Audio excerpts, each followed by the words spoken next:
Hey everyone, welcome to Nerds Talk. I'm Mike. And I'm Chris. Today we're going to be doing our E3 2019 highlights video, where we're going to review the conferences individually, kind of go over the highlights of each conference, what games were announced, things we liked and disliked about them, and then at the very end go through some sales, specials that are going on right now, as well as just overall what we thought of the whole conference, which specific presentations we liked the best, and games that we're excited for. So with that, let's get started. Let's go. All right, so E3 officially didn't kick off until Sunday, but on Saturday we had EA doing a live stream session where they did 5 games, I believe it was, on Saturday, each half-hour segments of, I guess they were like gameplay demos. Yeah, I would say that. So I'll list the 5 games, but to be upfront with our viewers here, we weren't really interested in anything past the first game, which was Star Wars Jedi Fallen Order. Yeah. They also showcased Apex Legends. They showcased FIFA, Madden, and The Sims. Sims 4. I think there was an expansion or something. So because we weren't interested in that, those were the highlights. We're going to discuss Star Wars Jedi Fallen Order and what we thought about the style of their presentation. So they kicked it off with Jedi Fallen Order. They showcased... I guess they jumped right into gameplay. There wasn't a trailer, if I remember correctly. No, just right gameplay. Gameplay, you had... They said it was a master Jedi playing the game, so he had experience. That's right. Playing it. So he made some parts look easy, but they said that it will take time to get used to the gameplay. Absolutely, yeah. So that was good to see, but it looked amazing, in my opinion. Graphics look great. Yeah. The combat looked good. I mean, I draw a reference back to, it made me think of The Force Unleashed, back where you're a Star Killer, you're running through, you have force powers, you have lightsaber attacks, you have combos, you have all these different things you can do. But it seemed to me a little bit more like Dark Souls-y in the sense that they specifically talked about your block and your parry and your dodging were very crucial, as well as they weren't just canned animations with each button. For example, they showcased...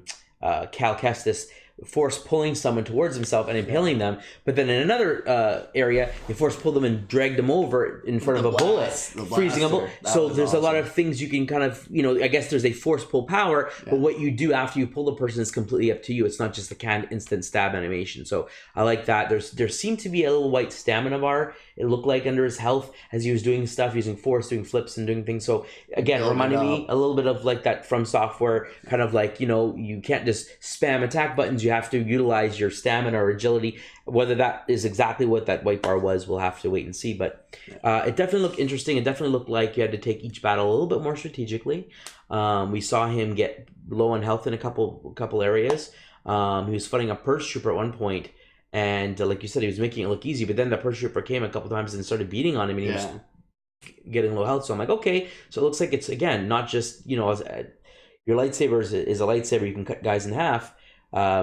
But it's not something that's like an insta kill. It's something you're gonna have to whittle away health, and I don't know if that's part of the story. Is this lightsaber weakened? We know that the image of the game showed like a broken lightsaber hilt. Is this like a weakened one? Is that why you're not killing guys with one cut, or you're not? In this particular gameplay demo, it showcased them cutting a stormtrooper multiple times, and there was burn marks, but I don't remember if there was dismemberment. I know in Force Unleashed there was.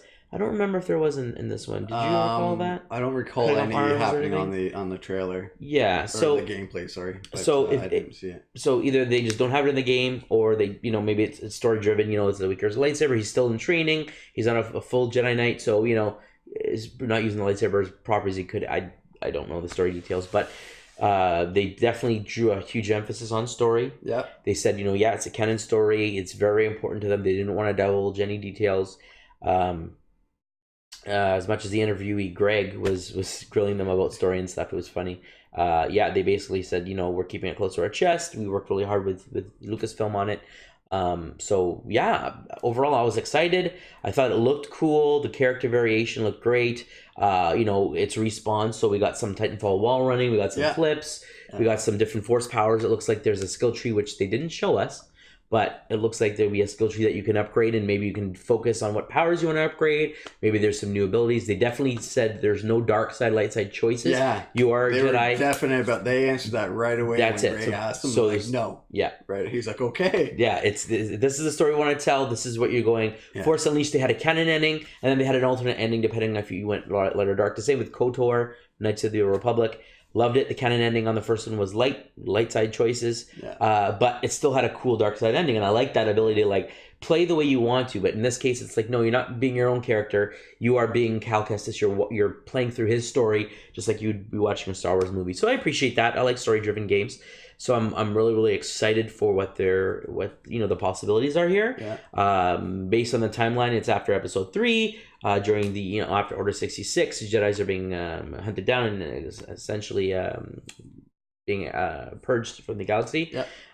And we know that in this particular instance, it's before Rogue One because we saw Saw Gerrera show up in the gameplay, so we know that he's part of the story, and it's his younger self, so it's definitely before Rogue One. So we got a decent area of timeline here. Yeah, I like the footage afterwards that they showed of you get to drive an AT-AT. Yeah. Oh, yeah. That's awesome coming up in the as Microsoft well. conference. Yeah, that was amazing. Unbelievable. So like you said, it's Force power. So when I was watching that game footage, first thing I thought was Force Unleashed. That game. Yes. The knocking down the walls and doors with the Force and all that. So that's the first thing. So I laughed a little bit when you said that because that was the first thing as well. I love the slow motion feature and the different options you can do. Yes. The guys were all stoked that the gameplay of dragging them forward and putting in front of the blaster, they were very happy that made it into the E3 footage. Yeah. And that is Star Wars canon was, I think it will be very important, make it an interesting game to play. Absolutely. It'll be interesting to see how E3 manages this, or not E3, my apologies, EA. Because to be honest, their last Star Wars game was a bit of a flop. I mean, we enjoyed playing it, but it did get a lot of bad press even before its release due to loot boxing and those issues. But sounds like this being a different type of game, that it may come out with a bang. I hope so. I mean, regardless, it's Star Wars. I'm gonna enjoy it. I enjoyed the campaign from Battlefront 2 as much as people hated on the game and the loot boxes. Loot boxes didn't bother me because I didn't invest in them. I didn't spend money. I played the game. I progressed. Yeah, it was a little bit of a grind, but I saved up my credits. I was able to buy all the characters I wanted out at the gate. Yeah. Even now with the new DLC, Anakin and Dooku and Kenobi and whatnot. They've done some improvements where now offline and arcade mode, you have access to all characters, all abilities, all powers, all upgrades, so you can get the full experience offline. Yeah. And then online, you got to earn your way. You got to play. You got to upgrade and got to unlock stuff. And I was able to save enough credits to instantly unlock Obi-Wan and I think I chose Dooku. I don't remember if I unlocked Anakin from the start. I think I had enough credits to unlock 3 of the 4. So I think I have Grievous, Dooku, and Kenobi or something like that. But anyway, it's all achievable in game. There's a lot of new modes, but again, we're not focusing on that right now. But yeah, so when it comes down to it, I think as far as Star Wars is concerned, I'll be happy as long as the story in this case is canon. They do a good job with it. The gameplay is fun. Yeah, I'm in. I like that it's a story mode, so you can play the different levels instead of battling online players. Yes. I prefer actually playing through stories for most of my games, so it definitely piques my interest more than the past games as well. Absolutely. And they didn't mention anything about any sort of multiplayer online play, right? No, I don't recall hearing anything about that. Okay.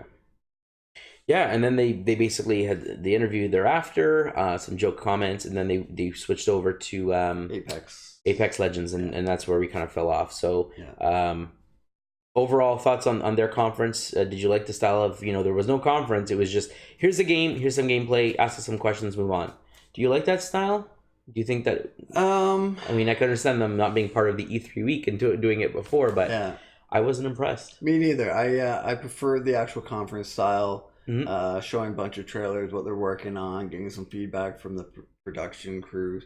So I'm glad it was first, because if it was last, it would look even worse than what it did. Yep. But I think they were smart to start it off that way. But I didn't like that. Yeah, me neither. I mean, I do feel that the game got a lot more time with a half an hour segment versus in the traditional conference. I mean, if you take 5 games at half an hour a piece, you're talking 2.5 hours. The conference is not going to be 2.5 hours. So you get a lot more time with the games that you like. And the good thing about it was that you can literally just tune in if you like the game, see what you want. If you don't like the game, you can skip it and you know exactly what you have your time back in the day. Yeah. So I appreciated that aspect. But other than that, it just the exciting news of you don't know what's coming next and new surprises and new trailers and new announcements wasn't there. They showcase, this is what we're doing, it in advance. So I got what I wanted out of it. Can't complain from that aspect. But I mean, overall, from an E3 showing, was a little weak. I actually preferred the showing overall in the Microsoft conference. I thought it was a lot more dynamic. Yes. And we'll get to that next. Yeah. Just quickly, one more thing on EA. Yep. So they did bring up Anthem, not during their... Yes. They didn't have a slot. Mm-hmm. They had about 2 minutes of them talking about Anthem. Yes. And it was the worst 2 minutes I've ever seen. They were pretty much just ripping Anthem, saying that they've had a hard time. Mm-hmm. And that they still have plans for it, but the new DLC content, did it launch or is it launching? The Cataclysm hasn't launched. Okay. Yeah, I think they had a beta of it. I don't believe it's launched yet. I can search while you keep talking. But so it was just embarrassing to even show that 2 minutes. I would have just bypassed Anthem altogether. Mm-hmm. They've been offline for the longest time. They've just started posting on social media again, trying to get the player base back, but. They don't really have a game plan other than the next DLC. Yeah. It doesn't look very promising. No, it looks like they did their public test servers at a launch. The news comes alongside the 1.2.0 updates, which is now live. Yeah, I don't see an actual date here other than I'm talking about it on May 30th. So I guess from the people that have played it, that first demo of the Cataclysm, I guess they showed maybe last year's E3, came out as totally fake. They just a fake trailer that they created. So supposedly it's just pretty much just a bunch of blue lights, some weather, strong winds, and that's it. They didn't really make it the way it looked in the E3 trailer, fortunately. Okay. So that was Saturday. Then we move on to Sunday, and Sunday was, front loaded with a heavy Microsoft conference clocking in at almost 2 hours. I think it was an hour, 47 minutes or something like that. And they showcased 60 games. They said right at the beginning, which I have to appreciate. Microsoft's been doing this for a while. Sony's been doing it for a while. Nintendo did conferences and now switched to the Direct, but has done these presentation style announcements at E3 for a while. And there have been flops for all 3 companies in different years, mistakes that they've made. And I just feel that Microsoft has been listening to what fans want from the perspective of let's open this up. This is what we're doing. This is what you're going to get from the conference. We're going to reveal 60 games. We're going to be talking about how many are first party, how many are indies. We're going to be talking about the Xbox Scarlet, the next Xbox. We're going to be talking about the future of xCloud and the future of gaming. We're going to be talking about... So, they listed it out. So, it's like, okay, this is what you're in for. Great. It's like, if you only care about the Xbox, okay, I'll tune in towards the end. Yeah. If I care about the games, there's a lot of games. They kind of laid it out, which I appreciated. So, you were getting excited. Like, when I heard 60 games, I was shocked at that amount. I was like, 60 we were games. like, how are you going to fit all 60 games because under 2 hours? You're expecting a good 5 to 7 minutes on each game with the trailer, plus maybe some gameplay and the developer talking, whatever. Yeah. And some games, they just went from trailer to trailer or gameplay to gameplay. Not a lot of talking in between in some cases. And world premiere after world premiere. Very snappy, very to the point. Yeah, I thought it was very well done. Microsoft is showing that they're going back to gaming. They're not trying to be that all-in-one entertainment system. Yeah. They're concentrating on gaming, and I think they've been trying to have this game plan for a while, but just took time for the games to be in development and production, and now we're seeing the fruits of their labor. Yes. Yeah, so last E3 they talked about all the acquisitions they made, and we'll get to that here as well. But so I'm going to run through the list of games. There's quite a bit of games here and some other announcements. Keep in mind, this is not exactly an order. I tried to go in order for the majority of these reviews, but the list was so long and I tried to get everything in here. So I'm just going to list them off. If I forget a game, I apologize. But again, we're only going to stop to talk about the ones that we were interested in. And we're just going to list the highlights of, what it was that we were looking at talking about here. So Microsoft shows off a game called Bleeding Edge, which is their Ninja Theory game. So one of the studios they acquired, Ninja Theory. They showed off what is it here? Ori and the Will of the Wisps, which is coming out February 2020. I'm gonna stop right there. It's very stoked. I said that they're going to be showcasing it. It was a pretty easy prediction, but let's be honest. This game I actually thought was going to be releasing. I said it would be a surprise drop available today. It was not. It's been pushed till next year. No, I was shocked at that announcement simply because, let's be honest, this game has been in development for quite a while, and it's not a massive game from a perspective of 3D open world, or it's a 2D. It's beautifully drawn, but a 2D platforming game, Metroidvania style with some upgrades and whatnot. And they have the first game, the engine already done, so it's really just creating new levels, new bosses, new mechanics. But I mean, it's pretty much it's improving upon the first. So I thought it would be ready by now. I'm not complaining. Yeah. I'm happy for it. It looked beautiful, and I'll be gladly wait. I have a lot of games coming this year that will tide me over, but. I was impressed by the boss fights, the creatures that were shown, There's a the lot lighting, of creatures and bosses. It looks like. Yeah, they showcased what looked like a new ability or two. Riding on the back of an owl. So there's definitely some new segments. It's not just wall jumping and chase sequences. As much as they showed some of that. So yeah, I'm excited. I'm stoked. Bring it on. Any thoughts from you on that game? Or are you? I'm also stoked to try it out. I know one of our friends won't be playing it. She made that comment when that came up with Jen on the big spiders, but trying to trick her into playing it while we have it. But why not? Yeah, get everyone involved. Okay, they had the Elden Ring game, which was written by George R.R. Martin. Yeah. Anything you want to talk about that, or are you good? I don't know. I'm interested to see how it will end up. Yep. It didn't. I mean, the graphics are pretty good, but it didn't interest me. It wasn't like, ooh, that game looks. I gotta play it. It just didn't have that draw for me. And I don't mind, Lord of the Rings style, fantasy style games at all. I've played quite a few Lord of the Rings games. I've played other games like that. It's just something about it. I understand it's a new IP. It's hard to get drawn into something you don't know anything about. It's not based on Harry Potter or Game of Thrones or Superman or whatever. But even so, there have been brand new IPs that I jumped in to give it a go, and this one just didn't grab me the way that I thought it might. And maybe it just was a poor trailer. Yeah, the only thing that caught me was Game of Thrones. People might try and grab onto that, thinking that it might be the next thing. Yeah. But that's the only thing that it didn't catch my eye at all. Okay, so moving along, they showcased Minecraft Dungeons, sequel to Minecraft.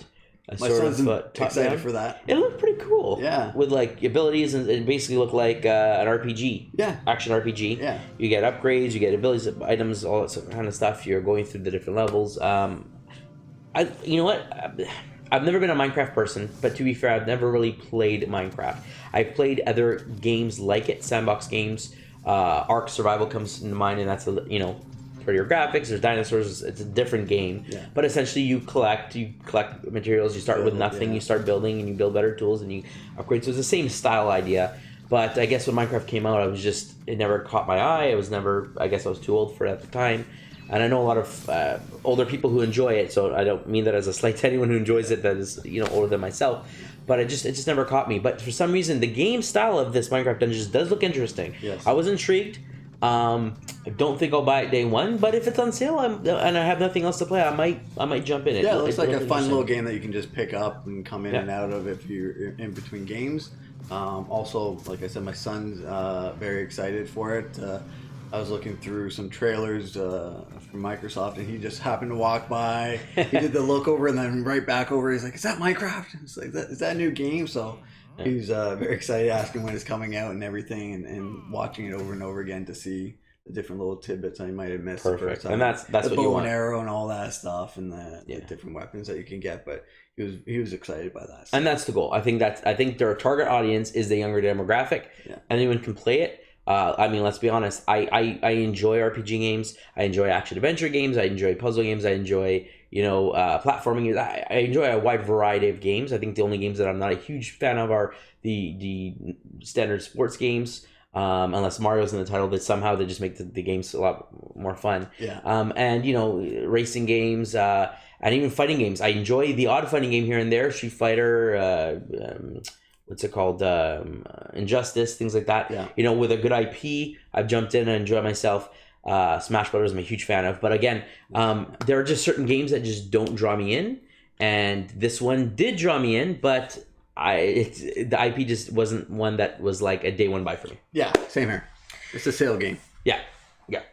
Okay, they showcased Cyberpunk 2077 with a nice, beautiful trailer, and then a nice surprise at the end. Keanu Reeves comes out on stage, crowd went wild. No one was expecting that. I mean, the timing of this couldn't have been better. Go ahead. Yeah. So supposedly, it was leaked that he was going to be in the game and come there. Okay. But no one believed it because it was so wild. It was so wild. So no one believed it. It didn't catch any wind.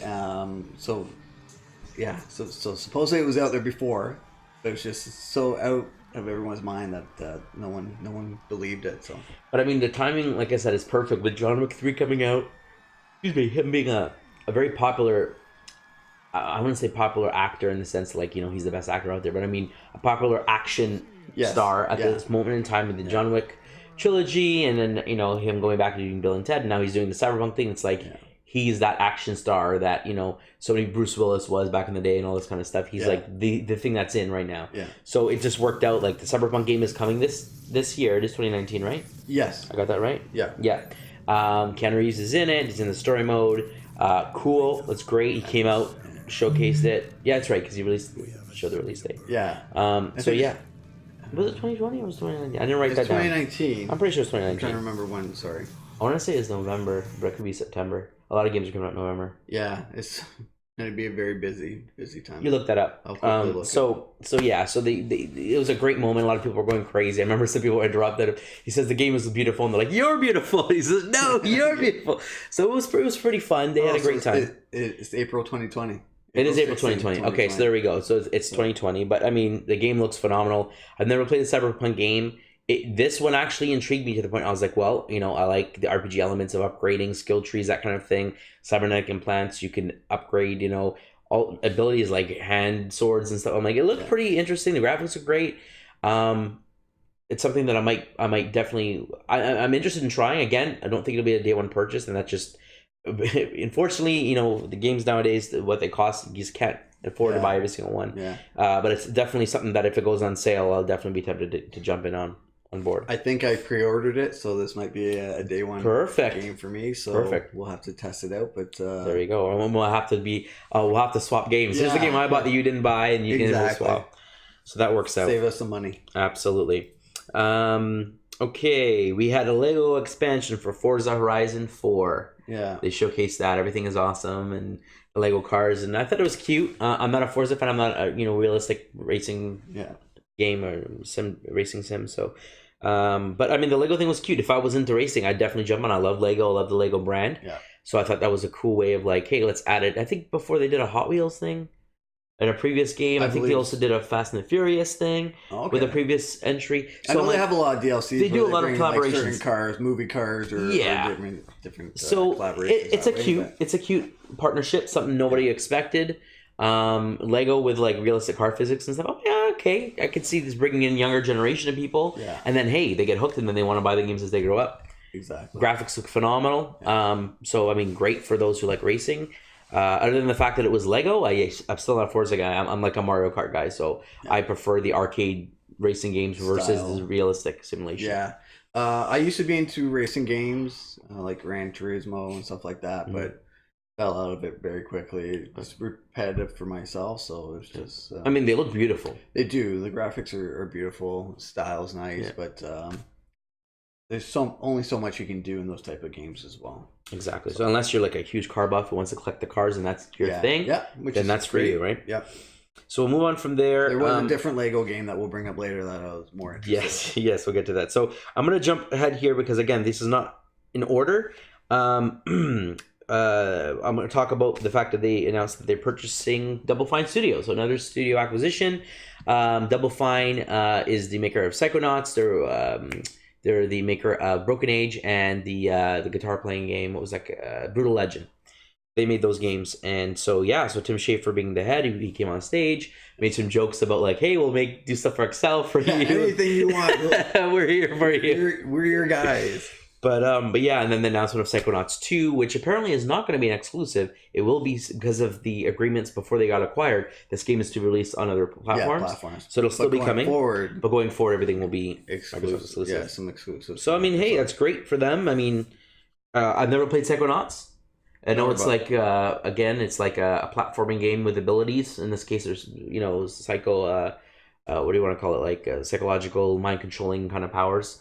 The graphics look cool. It again didn't interest me. I've never played the original. I'm sure if I didn't love it, I'd be all over this. But yeah, I was just more impressed that Microsoft is doing what they need to do and acquire more companies and try and get exclusives, because that was PlayStation's move, Sony's move from day one. Get the exclusives, get people to try and buy their consoles that way because you get more out of it, some more bang for your buck. Yep. And Microsoft is really pushing their gaming, their exclusives, their publishers. So they're scooping up, and they're making the right moves so far. We'll see how they continue on, but their game plan so far seems to be very smart. Perfect. Okay, and then they announced some smaller games, Battletoads. Now on Xbox, dreading that racing. It's their IP now, right? Battletoads. So so you have Battletoads to show the graphics, some cell shaded, some bright graphics there.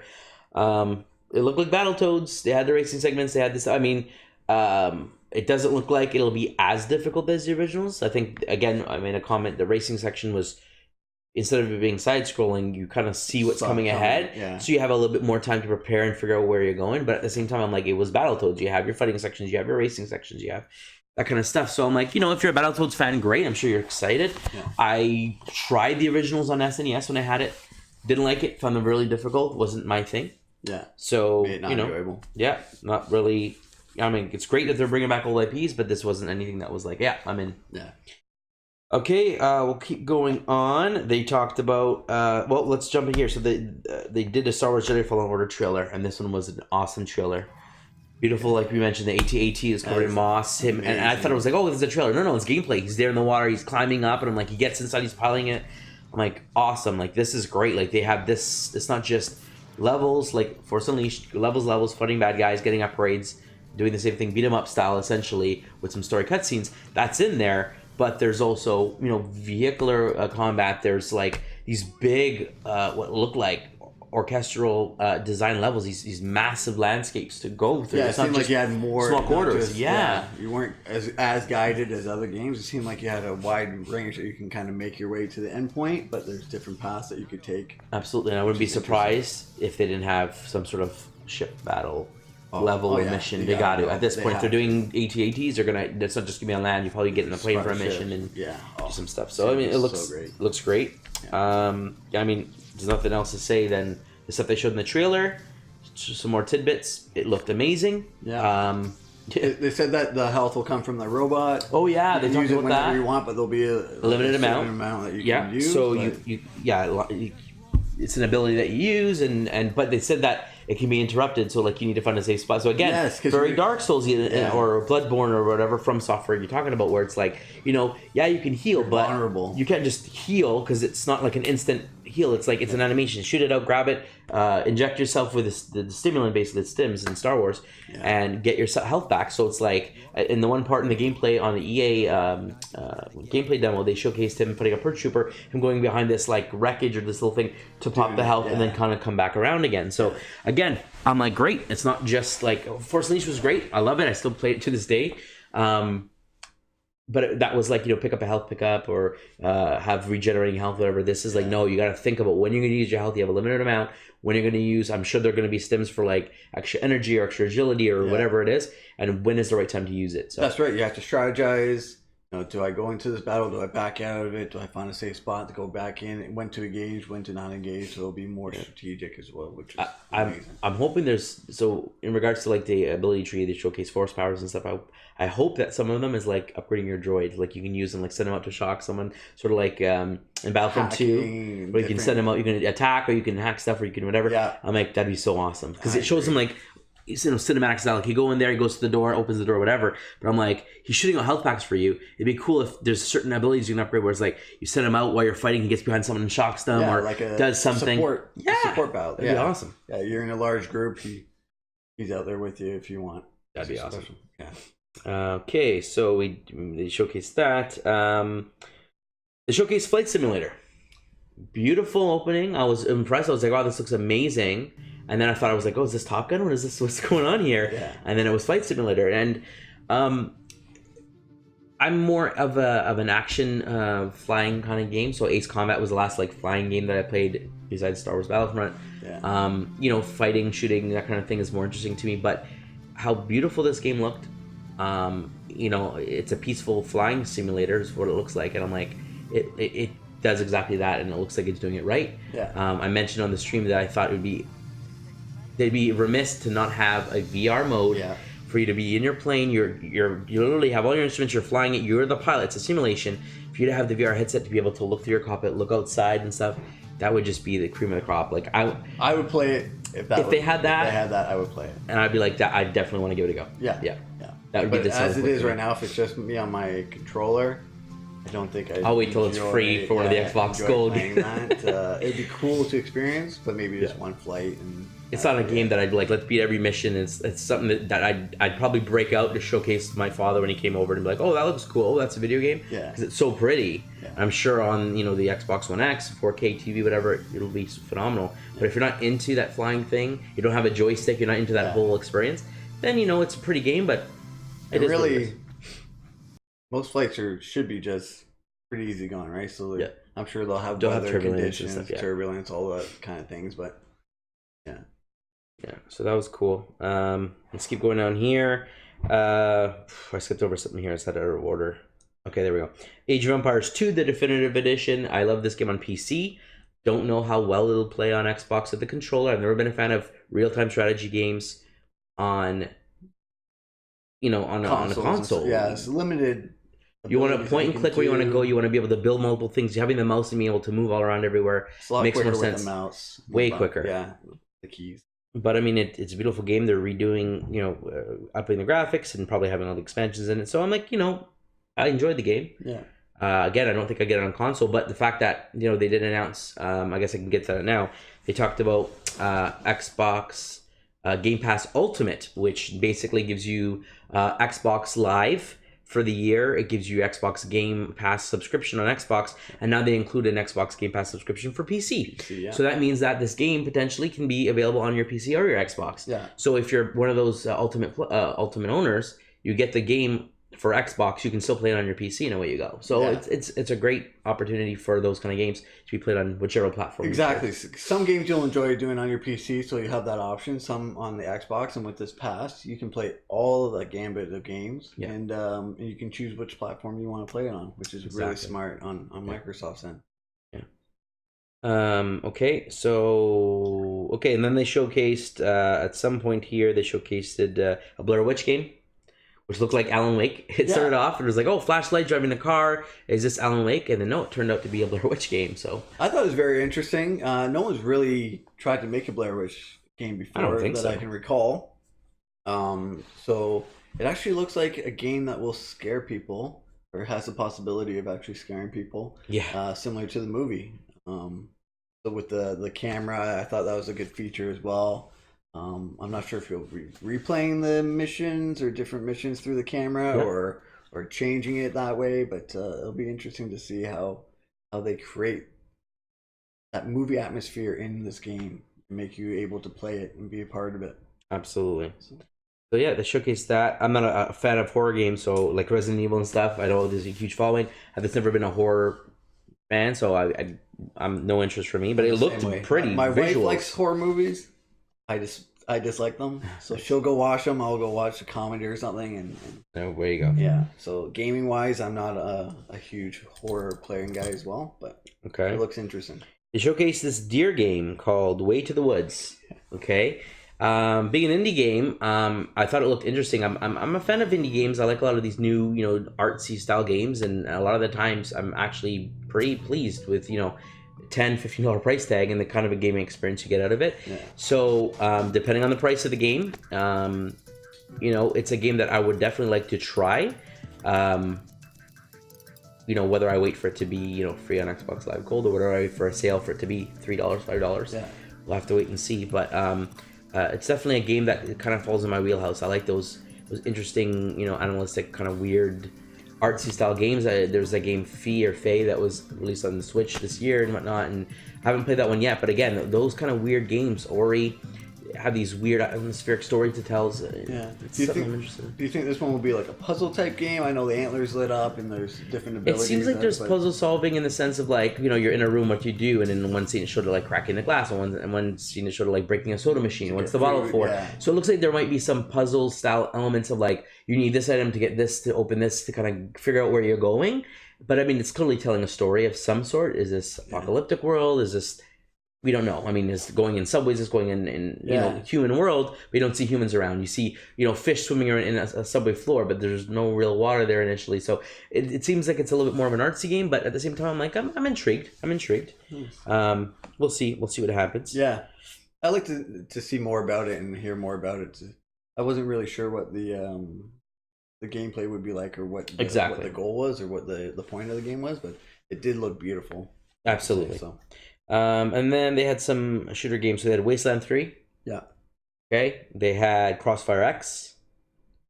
They had Dying Light 2. They showcased Dragon Ball Z Kakarot. That looked intense. Yeah, for Dragon Ball Z fans. Yeah. I know it's probably what you wanted, a story game, not just a fighting game. Not a Dragon Ball Z fan, so I can't say much about it, other than that it was there. Phantasy Star Online 2. This was a big get for Microsoft.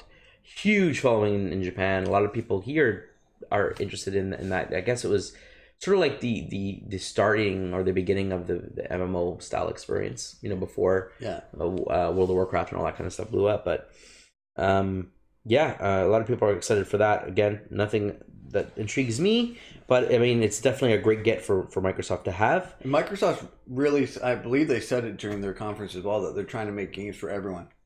And they showcase this with their 60 games. Absolutely. Different options for everyone. Absolutely. Like, there's a few games that each person would say, I want to play that, or I want to pick it up, which is great. They're giving options for the whole world. Yeah, I'm pretty sure they covered all genres. Yeah.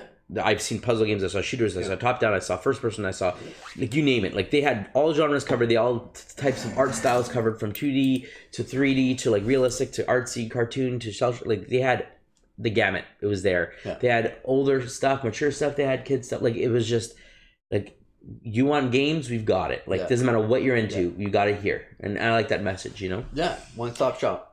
Okay, so let's jump to the other reveal here. There was a Lego Star Wars. So that's the Lego game. When it came up a long time ago and it got far away, I was just like, oh my gosh, is this another Star Wars game? Is this another studio? What's going on? And then it was Lego, and I wasn't let down. I enjoyed the Lego games, especially the Star Wars Lego games. Yeah. And it's been a while since the last Lego Star Wars game was Force Awakens. Yeah. I realized they didn't do Last Jedi. No. So this is Lego Star Wars: The Skywalker Saga. It is all 9 films, so including The Last Jedi, which they did not make a game for, and obviously The Rise of Skywalker. So you'll get those 2 new. So you're basically buying the game for the 2 new chapters, but you can play all of the chapters from the previous games that were released. So you get a full Lego experience.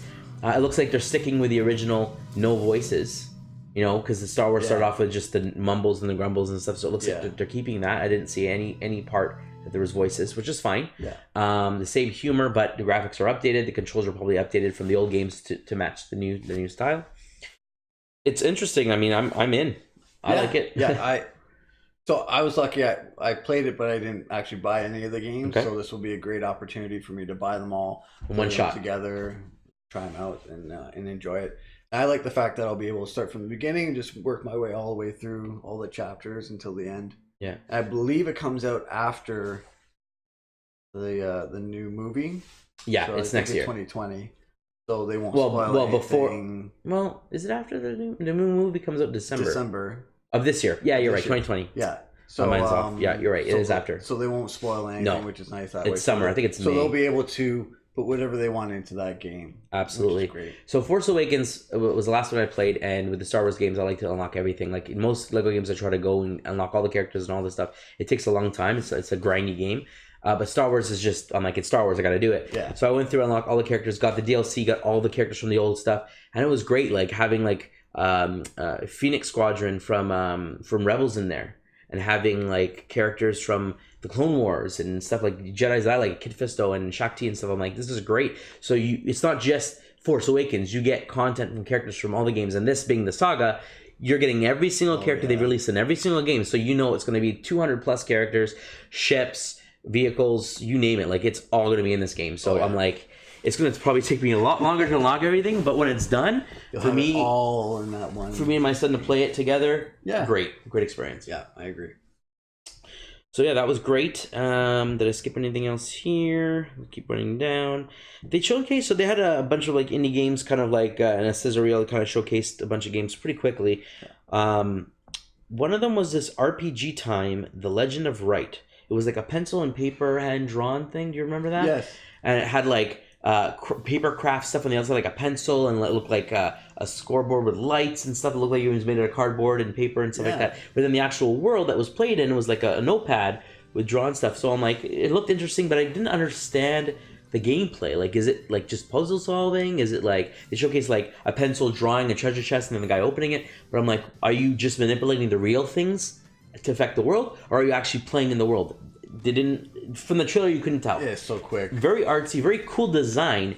I don't know if it's a game that I'll play because I don't know what it's about. Yeah, see, a lot of those, there was a few that I wasn't sure what it was about, including that deer one, so I'm hoping to find out more, but they're just trying to pump in so much. Absolutely. Conference. I think they just want to showcase a few things, well, sprinkle it all over. So Spiritfarer was an indie they showed earlier on in the conference, where you're on this boat, you build up this town, and there's like different animal creatures that join you, and you find out their stories, and you go and explore stuff, and in some cases they die. It showcased one of them passing on. Yeah, so it looks like you bring spirits across from one side to the other of the river or ocean or whatever it is, and you learn their stories and their life, and you're building this community. It looked interesting. The art was beautiful. Beautiful artwork. Again, like you got jobs as well. What you're doing there, you crafted stuff. Yeah, it looked like a sim style game with story behind it versus than just Harvest Moon. Go out, farm, have fun, live your life. You can get married if you want, but there isn't like an amazing story to be had. You own a farm, do what you want with it, and make money. Exactly. So it had that simmy feel, but it definitely had more focus on. It seemed like a story narrative. Yeah, I'm very interested with that game. I want to see where that goes. Yeah. I probably need to see some gameplay of it. Yeah, but I'm interested to see where that goes. We had State of Decay 2, which is an Xbox exclusive. It looks like they had a story mode DLC with 2 new characters, a male protagonist looking for a hero and a female protagonist looking for father. Yes, and they're both in the same location, the same world, but you have the 2 different stories or whatever. So the last time they heard from them was at the same location. Yep. So another zombie game. For those like State of Decay, story mode for you, probably very, very exciting. Yeah. They showcase this Tales of Arise. Have you ever played any of the RPG Tales games before? I did not. No. Are you into RPG games? I'm not. Not so much. Not the biggest. So I played a little bit of Tales of Symphonia on GameCube. I love Tales of Fantasia on the SNES. Had an imported version. Wonderful, beautiful game. Again, I like RPGs, so depending on... I played a lot of them in my time, and depending on the style of the game, some of them I like, some I don't. I haven't played a lot of the most recent Tales games. They never caught my attention. Yeah. This one, same thing. Didn't really catch my attention. So we'll see where it goes, but it is more Tales. So, I mean, great. Xbox is getting these games. These used to be a lot more PlayStation exclusive. Oh, yeah. So it's great that Xbox is getting a lot of this Japanese support. And then they showcased this game that I was really intrigued with, 12 Minutes. That game caught my eye big time. All right. I am very interested in playing this. So I saw this game last year on Kind of Funny, actually. So they were the ones who hosted this Kind of Funny indie showcase, where they showcased a bunch of indie games. Yeah. But they actually had these guys, the developers, at their studio where they showcased the game. They actually had gameplay of it. The graphics did not look like this. It was definitely not as high polished as this. It was definitely a lot more low res. And then showed gameplay of the guy going to the kitchen, opening up cupboards, finding something, whatever. And then, the guy would come in, you get shot, whatever, die, restart the game. Now he knows, I found this bottle, or I got some information. Then the second conversation with the wife the next day, he used that information to get a little bit more information. And as you play the days, you unlock the ability to get into a conversation, to get her to open a door. And now you can go into that room and discover stuff. And so you start going around the house, you start piecing together this story. Now, it was very, very early. Obviously, there wasn't that much to know about the story at the time. And even in this trailer, they showcased a lot of scenarios. Like I said, you could die, your wife could die. There's so many. It showed one ending, they were on the couch happy. I guess that's the good ending. So there's a lot of outcomes. But this story of what they showcased was intrigued. Like something about her father not being dead, or did she kill him? Cops coming over, like what's going on? So yeah, I'm interested. Oh, as soon as I saw that trailer, it's like, this is a game that I can play. I like the getting little clues, trying to find more, being able, your choices determine what the outcome will become. It's like one more play, you die, one more play. It's that kind of game that kind of gets you going. And then it's like, okay, I can put it down and come back to it the next day, because it's not like there's this massive world that you're exploring. But at the same time, it's like, you have to remember what have you uncovered so you can get further. Yeah, I'm definitely, I'm interested to see the price in the game. I don't want to spend $30 on it.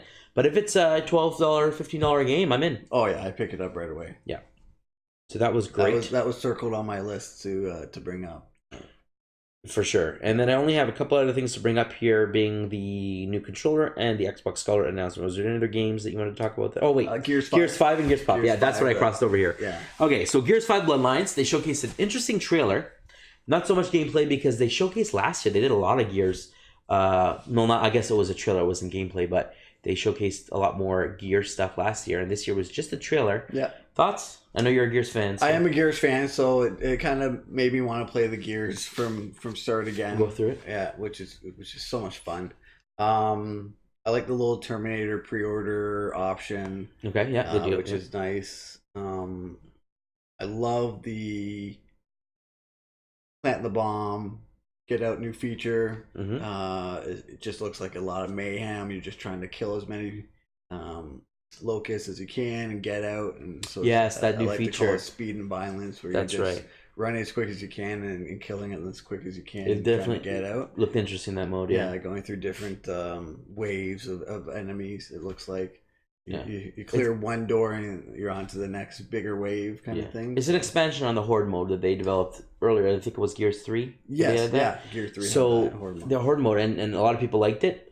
This is, that had waves, but you're basically, this is the level, run around, kill guys, survive as long as you can, you get new pickups, whatever. This is like, no, you're running away from a death cloud, essentially Fortnite style, where it's moving and so you have to keep moving. Yeah. You can't hide, you can't whatever, you got to go through. Yeah, you're killing wave after wave, but at the same time, it's like, you can't sit there and hide and grind and kite people around. You've got to move, because otherwise you're going to die. So it has this sense of urgency and this kind of, I guess, run and gun versus, the cover shooter that Gears is known for. Clear the zone and then go. This one's clear as big a path as you can and keep going through. Yeah, which is, I think is going to be a great feature for the game. So I'm excited. It looks good. Gears Pop mobile game. That one I'll pass on. I'm not a huge Pop. What if it's free on your phone? I might try it if it's free. You just gotta buy the new characters. Yeah. But you can play with one locust and one gear, one cog. Gear. What do they call them? Cogs. Yeah. You get to play with one character, and then the rest you gotta buy. Man, they're so that one didn't catch something for everyone. Yeah, that's true. That was their motto. It seemed that they're literally going to make something for everyone. Okay, so let me jump into the hardware. So they talked about a new Elite controller. They improved upon the original. I never played with the original. Okay. It looked interesting. The price point didn't interest me. They showcased the new controller with adjustable tension, which a lot of people were complaining about Xbox. They said PlayStation 4 has much better tension. Even the Switch, I love the Pro Controller on the Switch. Yeah. They said the Xbox feels a little loose. Now, I haven't played that many first-person shooters this gen on Xbox One, because the majority of my games have been on PlayStation. With that being said, I enjoy the Xbox 360 controller. Xbox One controller, but I can understand what people are saying about it being a little loose. Yeah. So having the fact to adjust tension, you still have the new triggers now. You can adjust the sensitivity. Yeah. Great for first-person shooters. Custom modes for whatever games you're playing. Absolutely. So okay, well, this game, I like this style and this button mapping done. You don't have to redo it every time you go in. So those are nice features. Yeah. The biggest thing for me was the 40-hour battery life. Yes. Now, Nintendo's been ahead of this for a long time. On the Wii U, their Pro Controller was the longest battery I've ever heard of 80 hours. And I tested it, and it lasted 80 hours. It was a long-lasting Pro Controller. I love the Wii U controller. It's definitely not as good as the Switch one. The Switch one only lasts 40 hours, but still was still up until now the longest lasting controller on a charge. Right. Yeah. To be honest, I charge it not even once a week. It lasts me, and I play the Switch almost every day. Yeah. So great. The PS4 controller, I feel like if I'm doing a 3 or 4 hour gaming session, by the next day I'll have to charge it. Like it's not going to last me a good I just full. plug mine in every night after I'm done Yeah, playing. and that's unfortunate because then the more time you charge it, then it starts to hold less charge and it weakens. And those aren't replaceable batteries, which I hate about it. So with the fact that we are in this era, with the exception of Xbox One, where you can buy the rechargeable batteries or use AA's, even the rechargeable battery, it doesn't last more than maybe 8 hours. Yeah. So this being, you're paying a pretty penny, and I'll get to the price in a second, but lasting 40 hours, that's what you want for a controller. If you're buying a controller, you're charging in it, you should be able to get 2 or 3 gaming sessions in. Good 4 or 5 hour gaming sessions over multiple days. So the time that you're not playing, it's still running on battery, but a lot less. It's going to last you quite a long time. So I know with the Switch, I've gotten a good 4 or 5 hour sessions, 3-4 days in a row, and it still got some charge. So I'm excited for that aspect. Now here's the part that I wasn't happy to find out. I checked up the price. Yeah. And I wrote it down here. Let me find it here. Elite controller, elite controller, elite controller. There it is. The price of this. Did you see it? No. $179 US. Oh. So that's $200 plus Canadian. Now, the original Pro controller, the original Elite controller, if I remember correctly, was like $130 or $140, somewhere in that price range, US. Yeah. So I was like, oh, it's over $100 for the controller. I'm like, yeah, okay, I understand, like, all the cool features you can customize, you can change the thumbstick, I get that. I'm like, for those who play first-person shooters and that's all they play, this is a benefit to you. But you can buy third-party controllers that are customizable. I think Scuff and stuff like that. Yep. For probably less than that. Now, what I've heard about this controller, it is the best controller out of all the people that I'm aware of that are hardcore gamers, people who play games on the daily. They love the controller that have invested in it. I'm not knocking the controller. The controller, I haven't used it, but what I've seen from the reviews I've seen, it looks great. This new controller looks even better. Yeah. I want to get my hands on it. The rubberized grips, I want to get my hands on it. But for $200 for a controller, when in some cases you can get a console for that price. Yes. It's really pricey. That is. So I'm like, okay, you're getting 40 hours battery life. The Nintendo Switch Pro controller, I thought was expensive for a Pro controller. It's $90 Canadian. Yeah. The Xbox One and the PS4 standard controllers are $70 Canadian. We're in Canadian prices here. Yeah. So you're like, okay, it's more expensive than those controllers, but you're getting good battery life. It feels great. It has rumble. You're getting a lot of features in it. The Amiibo support, whatever. Whether you like those features or not, I understand the $90. I still feel it's a little steep. I bought it on sale myself. I got it for, I think it was $60 or $50 Canadian. Great deal. Yeah. At that price, it is the best controller I've had. I haven't tried the Elite controller, but the best controller I've had out of the standard Xbox and PS4 controllers. And, I was happy. I am happy with my Pro controller. The Elite controller, for that price, as much as I want to try it, and I'm sure it feels great, I can't justify spending $200 for it. No, it'll be a Boxing Day or try and find a sale. Yeah, but that's assuming it's in stock, because the Elite controller, for a while, it was out of stock when they launched it. Yeah. It was like months and months where it's like you wanted it and you couldn't get it because it was limited, right? And this newer one is probably going to be limited unless it will automatically work with the new Xbox Scarlet. So if you're investing in it now, then it's like you buy it now, it'll still work with your future system. Great, it's coming out next year, guys. Yeah, and it's probably better than the ones that will come standard with your Scarlet. But do you think the Scarlet controllers will be the old Elite controllers? The price will it come down in those features? Yeah. I would assume that because let's be honest, Microsoft has done a great job with their controllers. From the Xbox 360 to the Xbox One, there were some minor improvements, but visually the layout was the same. Oh yeah. Yeah, the triggers are better, the thumbsticks are better, the D-pad was way better than the 360. Yeah. They definitely made some improvements on the Xbox One. Don't get me wrong here. The Elite controller, again, visually looked the same with the exception of changing on the D-pad, changing on the thumbstick. Looked the same. They had the paddle triggers. They had some cool new features. But again, the layout was the same. Why change something that is a good design controller, right? Yeah. So the Scarlet, I expect to follow suit. I do too. But my question is are they just going to be like, okay, well, let's take the Elite Gen 1. That'll be the new center controller. And that way we can sell the new Elite controller. That would make sense. With the new system as well. And I'd be happy with that. If I got the old Elite controller, I'm sure I'd be happy with that because it's a step above what I have now. Yeah. So that's the news there. And the last, of course, was the big jump about Xbox Scarlet. So they talked about it's coming, guys. It's coming holiday 2020. 2020, yeah. As with previous releases, it generally drops somewhere between September and November. That's their general, go-to with console drops, PlayStation and Xbox.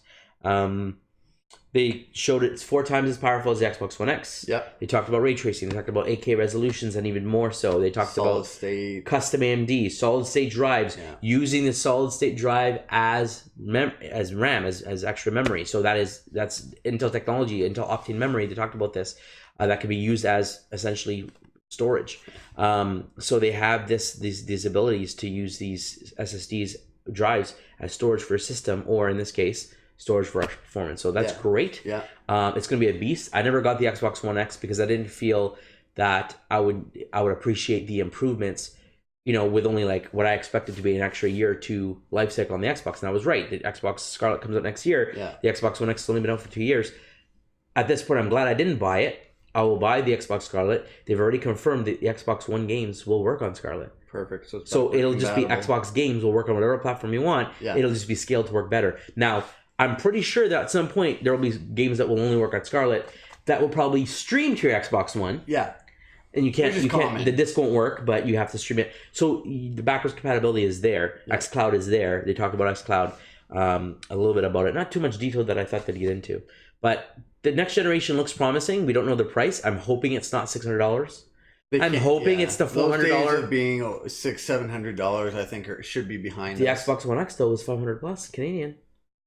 I think it's $550. I think that's the max they can go. It's $550, $600 is topping it. It's so for me, I want it because I did miss the Xbox One X. For me, it'll be an even bigger improvement for me. Wow, load times are faster, graphics are better. So yeah, for me, it's worth the purchase. But at the same time, I don't have $600 to drop on a console next year. Well, I could save up for that with all the games that we're going to go over through these next few conferences this year alone. I'm dropping a couple $100 on the games. I'm like. And there's a bunch of games that I'm not getting that I still want to get that I'm waiting for sales. Yeah. I'm like, I don't have, like, there's so many games coming out. There are Amiibos coming out. There's so many things coming out that I want to invest in. I'm like, $600 on a console is expensive. The Switch was for Nintendo was their most expensive console at $400 Canadian. Yeah. But I bought that day one because I knew it was exactly what I wanted. Graphics were better than Wii U. Oh, yeah. The games that were coming out, Breath of the Wild, sold me. I'm like, I'm buying it. Yeah. But $600 is $200 more. I'd probably have to wait for a Boxing Day sale, wait for a special bundle at that price where you're getting a couple games to justify it. As much as I want to jump in, I don't think at a $600 price point I'd be able to. So let's hope that come next year, if they've already finalized the specs, the hardware drops in price, and then it's somewhere in the $400 range. The good thing is they'll be competing right with Sony. Yes. Their specs are very similar. I think they're being made almost par by the same companies, and they're getting the same, all the specs are very similar from what I'm reading. So hopefully them fighting between each other forces the price to be stable. They'll be at almost identical prices as well, I would think. Yes, I would assume so. But Sony has have to throw some little perks in to try and beat the other company. Yes. That's the only good thing is that they'll be trying to fight against each other for sales. Yeah. So hopefully that pushes everything down. Absolutely. Because I think when the PlayStation 1 was released, nothing else was really announced at the same time, and that's what they released as $6.99 or something like that. Ridiculous. Really? I think it's either $5.99 or $6.99. Okay. It was just absolutely absurd. Like, I was not touching that until it was going down on sale. By the way, again, this is Canadian prices for those US viewers. Yeah, US is like, wow, you guys. we get hosed with the prices sometimes. Yeah. Okay, so then the last biggest announcement was a new trailer of Halo Infinite. Yeah, which will come out with the new Scarlet. Which is launching with the new Scarlet. So they saved it to the end for that reason, saying like, yeah, we're getting a new Halo game. It seemed to go back to its roots. It's focusing on Master Chief. They had the music, the score. I was like, yes. Yeah. It looked beautiful. Again, they had small clips of like, him jumping out of the ship and what was it? He was in the ring. They showed the ring and him going through like an area with like computerized stuff, and you heard a voice talking to him or whatever he was walking through with the voice and stuff. And so there's no real gameplay, but I mean it will look like an engine, as close to what an engine footage would be. It looked really, really good. Yeah. And I would assume that the footage they showed was an Xbox One X. I don't think it would have been Scarlet footage yet. I don't think so. They have that. But the fact that they're planning for it, they know what they're aiming for. So, I mean, yeah, that's a launch game right there. That's a must-buy title. Yeah. It looks great. Launching with the Xbox Scarlet, holiday 2020. And that was pretty much the bookend of the conference. Was there anything else that I missed that you wanted to bring up? No, you got everything covered. on that end. Okay, so overall, you enjoy their conference? I did. I really enjoyed it. I thought it was fast paced. Yep. To the point. Yep. Which was nice. They didn't have much filler at all. They got seemed like well rehearsed. Everyone knew what they were supposed to talk about. Don't deviate. Let's get to the point. Let's show the rest of our stuff. Let's keep people interested. Show as much as we can, and show the future. I mean, going into this, I know for a prediction in our prediction video, I stated that this is a time for Microsoft to try and do things right, get ahead or catch up to Sony and the other big players. And to me, they checked all the boxes. They announced a new console. They were the first one out of the gate to announce that, so everyone's going to be talking about the Xbox, the new Xbox, the specs, all that stuff. What did they not announce yet? Speculation on that. So I guess the word out for that, their name out there. Next C3, they'll go. Oh yeah, full on. Yeah,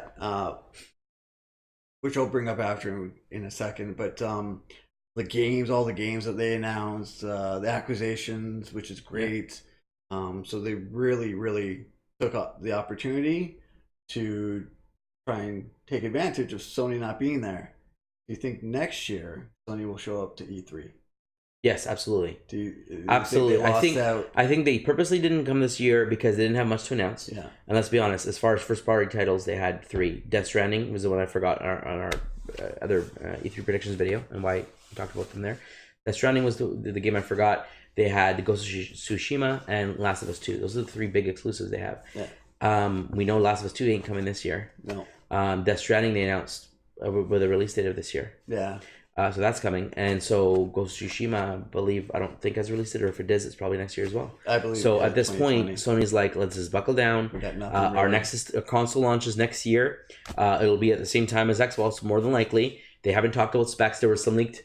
I don't know if you've seen this. Some leaked footage of the system running and showing like Spider-Man PS4 on it, and showing the load times and how fast it. I don't know if you've seen that footage. No. Phenomenal. I was like, okay, I understand how games work with loading times and all that stuff. Yeah. The elevator and all that. They have all these ways to mask loading times so that you are like, oh, you don't have any loading. Flying in Destiny or whatever. All that stuff. The different little.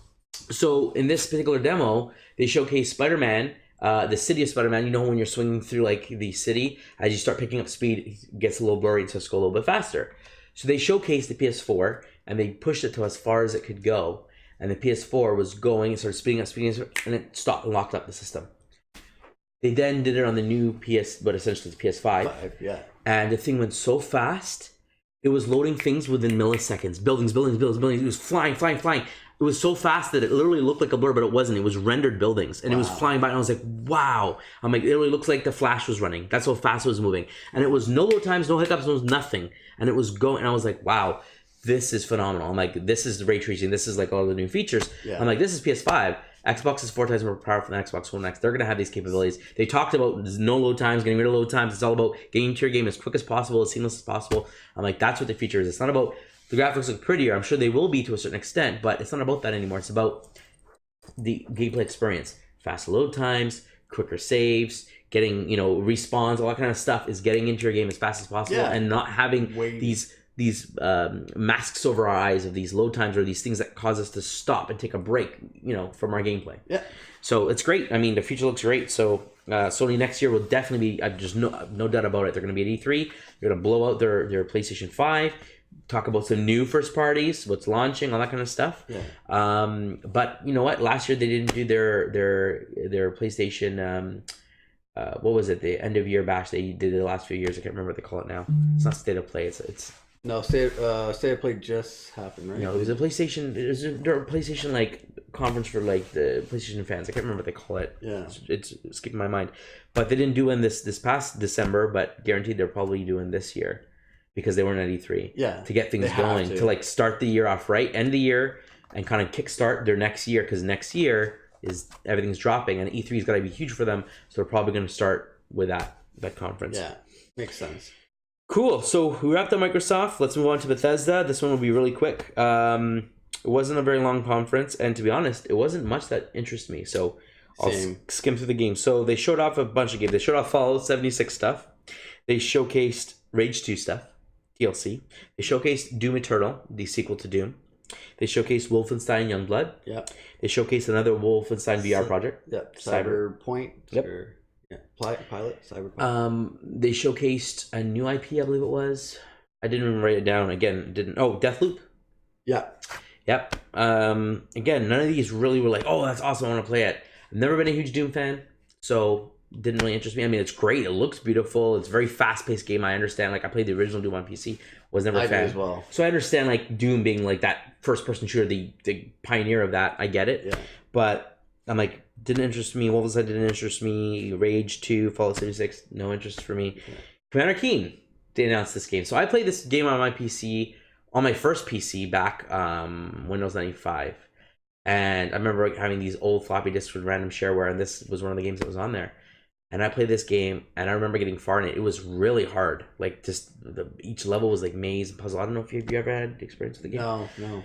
But it was a charming game. And when I saw them announce this, I was like, what? They're bringing this back? And I was looking at this, and they showed a lot of the enemies and stuff. I'm like, oh my gosh, this is bringing back memories. And then they showcased that it's a mobile game, and it's nothing like the original. There's no platforming. Android, yeah. There's no platforming. There's no shooting. It's like a point-and-click adventure. I'm like, okay, the graphics look nice, but I'm like, this is not what I wanted. I'm like, if you're going to bring back a game like this, why not just make another platforming game? Like, yeah. I know I would have been willing to go for it just for nostalgic sake. I'd be like, yeah, you know what, I'll give it a go. But it's a mobile game, so I'm like, I don't really have any interest in this now. I don't have an issue with mobile games or a handful of games that I play regularly on my phone. But this just doesn't seem like the type of game that interests me. I mean, as much as I would love to jump into the Commander Keen world, which was very basic back in the day, yeah, this didn't do it for me. I just think, like, great idea, bringing back something from the past, yeah. And nostalgia is huge in this day and age, but it just was the wrong way to do it, I think. Yeah. And there were definitely a lot of developers doing the remakes this year, which is good. I mean, it brings back, like, when I was a kid, there's a few games that I always enjoyed playing, and if they come back, I would definitely pick them up again to play. They didn't make any mention of their new space game Starbound, whatever it was called. That's supposed to come out before Elder Scrolls 6. They didn't mention Elder Scrolls 6 is still being worked on, but that's coming out after their space game, which I believe is called Starbound. I could be wrong about that. But last year they teased the title. They teased like a little space. They didn't show anything on it. So I'm like, it's been a year. Is there no trailer, nothing on it? Yeah. Is it 2-3 years out? Because we know Elder Scrolls is after that game. So is it still 2-3 years out? Like, okay. It was interesting that they didn't bring that up. Nothing. They did bring up Elder Scrolls, Blades. Yep. So yeah. So I mean, overall as a conference, it was quick. Nothing really interested me in it. I watched it, but at the end I was kind of like, okay, I didn't really need to see that. I could have just watched a bullet point text page on a website saying what they announced, and I'd be happy with that. There was nothing that was really good. I had it on as well, and same feeling. Devolver Digital did a quick, what they called a Devolver Direct, copying off of a Nintendo. Yeah. Watched it really quickly. Again, nothing. I like a lot of the Devolver Digital games. There's a few of them that I have. They worked on the Messenger. They are part developer on Messenger, and they showcased the DLC. I'm really excited about that. But a lot of the games there, I'm like, oh, okay, it's just not my thing. I didn't like the style of the Direct they did. They like to be very bloody and very like that kind of thing. They showcased a brand new game, a new IP called Carrion, and the meat, dead animal, whatever. Yeah. Again, it was like, okay, you're this amoebic blob thing that eats people, and it reminded me of Stranger Things a little bit. That exactly. Creature trying to come out. He was captured. He breaks out. He's going climbing through walls. There's fire. People with fire trying to destroy him. But that was the only game that kind of caught my eye. But it was just because of Stranger Things, really. Like, I would rather have them just put their games in the other conferences and seen them in the highlight reels than see a conference that was dedicated. And I was like, okay, like, yeah, there's 2 or 3 games that I played of theirs that I enjoy, but overall, I'm like, it wasn't my thing. So yeah, that's all we're gonna say about that Direct, that conference. We'll skip ahead to Ubisoft. So we're on Monday. So Monday kicked off with Ubisoft. There was a quick, kind of funny indie game showcase. I'm not gonna go over that, but you can watch it on their YouTube page, and then we'll finish off with Square for Monday. So Ubisoft. Again, these are not in order, but I'll shoot through the list of games. If any of them you want to talk about, stop me, okay? I will. We'll start off with Watch Dogs Legion. Yeah. Stop. We'll stop there. We'll okay. stop there. Let's go. Watch Dogs Legion. Okay, so they showcased the game. Yeah. A lot of cool new features, but why don't you take it away? So I like that you could play as anyone in that game. You can recruit anyone. I love the trailer that they had of showing the different types of characters that you can be. Everyone has a backstory. Everyone loves. They said if you want to be a group of all grannies, they invented hacking, all that shit. Yeah. It was amazing. So I love the different features that you can recruit people. They all have their own backstory. They all have different skill sets, which so depending on what you're looking for your team, you try and find those people. The gameplay looked great. So it's a mix of puzzles, shooter. So it had a good mix for everything. Very smart looking game. So yeah, that was my opinion of that game. Yeah. How about you? I played the first Watch Dogs. I bought it, pre-ordered it, bought it. I played the first mission and a half. It was at a time where my son was just born, so I didn't have a lot of time for gaming. But I was really stoked with it. I had the mobile app. I actually played the mobile app when I was like at work and was messing around with people. I'm like, this is so cool. I can't wait to play the game. Yeah. Pop in the game, do the first mission. You go to like a birthday party, whatever. I was like, okay, this is cool. I saw the trailer, saw the hacking. Never even got to a mission where you were like, just get in, go through the cameras, do the hacking thing. I didn't even get that far into the game, and I just never picked it up again. There's something about it just didn't hook me enough. I really like the idea, the concept of it, of being like, it's an open, like a GTA style world, but you're not just running and gunning and you're stealing cars, but it's all about the technology, the hacking, and the stealth about it, and not just running around and shoot everyone. Yeah, you can shoot stuff, missions that you're trying. But yeah, it's about the hacking. It's about the computers. It's a cool new way of doing a game. So I was really hooked on the idea of it. Just never got into it. I want to get back into it. Never did. There was apparently a lot of issues with it. They came up with Watch Dogs 2. A lot of people said it perfected it, did a lot more better than the first one. Yeah. I never played it. I never picked it up. Because I never played the first one, I didn't want to jump into a sequel without finishing the first story. So unfortunately, I skipped it. Yeah. But this third one is really drawing me in again, to the point where I'm like, so they fixed a lot of the issues with the first game with the second. They're going to have all that. Plus, you can be any character you want. It changes the game style. I'm like, this might bring me in again. Yeah. I might just skip. I might not get back to one. I'm probably not going to play two. But I might just jump into three. Yeah. It seems like you don't need to forget the story. Let's just play around in this environment. Yeah. And I like that you have different features. So you have different robots, it looks like, for different shocking, hacking, different things. Yeah. So that part's cool as well. Yeah, it definitely gave me Assassin's Creed Brotherhood Divided. You want to get different people, and then some of them might have different abilities or different attributes. They're better at heavy weapons or light weapons or stealth or whatever. It's like that on steroids, where it's like, no, each person has special abilities. This guy's good at hacking drones. This guy's good at fighting. This guy's good at stealing cars or whatever. And so you use their abilities on the missions. And I'm like, it sounds like you can play the same mission different ways. Yeah, which is what you want from a game. Exactly. Yeah. So definitely great job for them there. They had Ghost Recon Breakpoint. That also looked good. That John, I'm gonna mispronounce his last name, the Punisher. Yeah, he came out with his pit bull. Rathenberg or Ratzenberg or something like that. Yeah. See, I should have brought up his name. Yeah. But he came out with his pit bull, which was great. He's in the game as well, so it seems to be the year of celebrities doing games. Absolutely. So I guess they're the ghosts or something, that they're the elite team that they're fighting. Looks quite interesting. Trailers look great. Yeah. So I'm interested to see how the actual gameplay is. I mean, trailers, they always make it look phenomenal with showing one player shoot the other, but actual gameplay will be a little bit different. But I've never been a huge squad-based shooter game. I tried Ghost Recon on the Xbox 360. I put it on the PC with my brother-in-law and some friends. Did a little LAN party and tried it out, and like when you're playing with friends doing like little missions and stuff, it's fun. Yeah. But like I've never out of my own, like, I'm gonna buy this game, I'm just gonna play through the game. I've never been that person. I've done it with Call of Duty, where I bought the game, ran through the campaign, played a little bit of online. Back in the day, I used to play all the time online, and then now it's pretty much just story and less time to play online. They're saying, sorry. Go ahead. No. That's I'm saying it's as a squad-based shooter, it doesn't interest me enough to want to run out and buy it. Yeah, same here. They're saying that they're bringing back the IP, so you can play one player, single player, and have 3 IP. So the computer can help you out with that. Interesting. Okay. But so they brought that back because I guess they got a lot of feedback from their playing group, and that was one part that was missing out. Yeah. They have the Division, new DLC, or the new episodes as they call it. Yeah. So I believe did they release the beta for that already? I think There I was don't have the gameplay details. of it already. I know People episode 2 is enjoyed it coming so far. soon. Episode 3 is next year, and they showcase a little bit of them, of the Yeah. episodes. But I don't know much. I I never played really Division. got into Division. I know a couple people that did, and it had a rough start at the beginning as well. But then they worked on it a lot, and supposedly made a lot of fixes, which was good. So a lot of people are excited for the Division 2 and all the DLCs for it, but don't know much about it. I kind of lump it in with all the other kind of Loot shooters? Yeah. That's the thing. I played the original Destiny. I played Anthem. I'm more of like the futuristic style than like just Yeah. army or squad based, that kind of style. I'm Yeah. more of fantasy and fiction and sci-fi and that kind of things. Yeah, I'm a Draw me in huge more, so. D1, D2 player.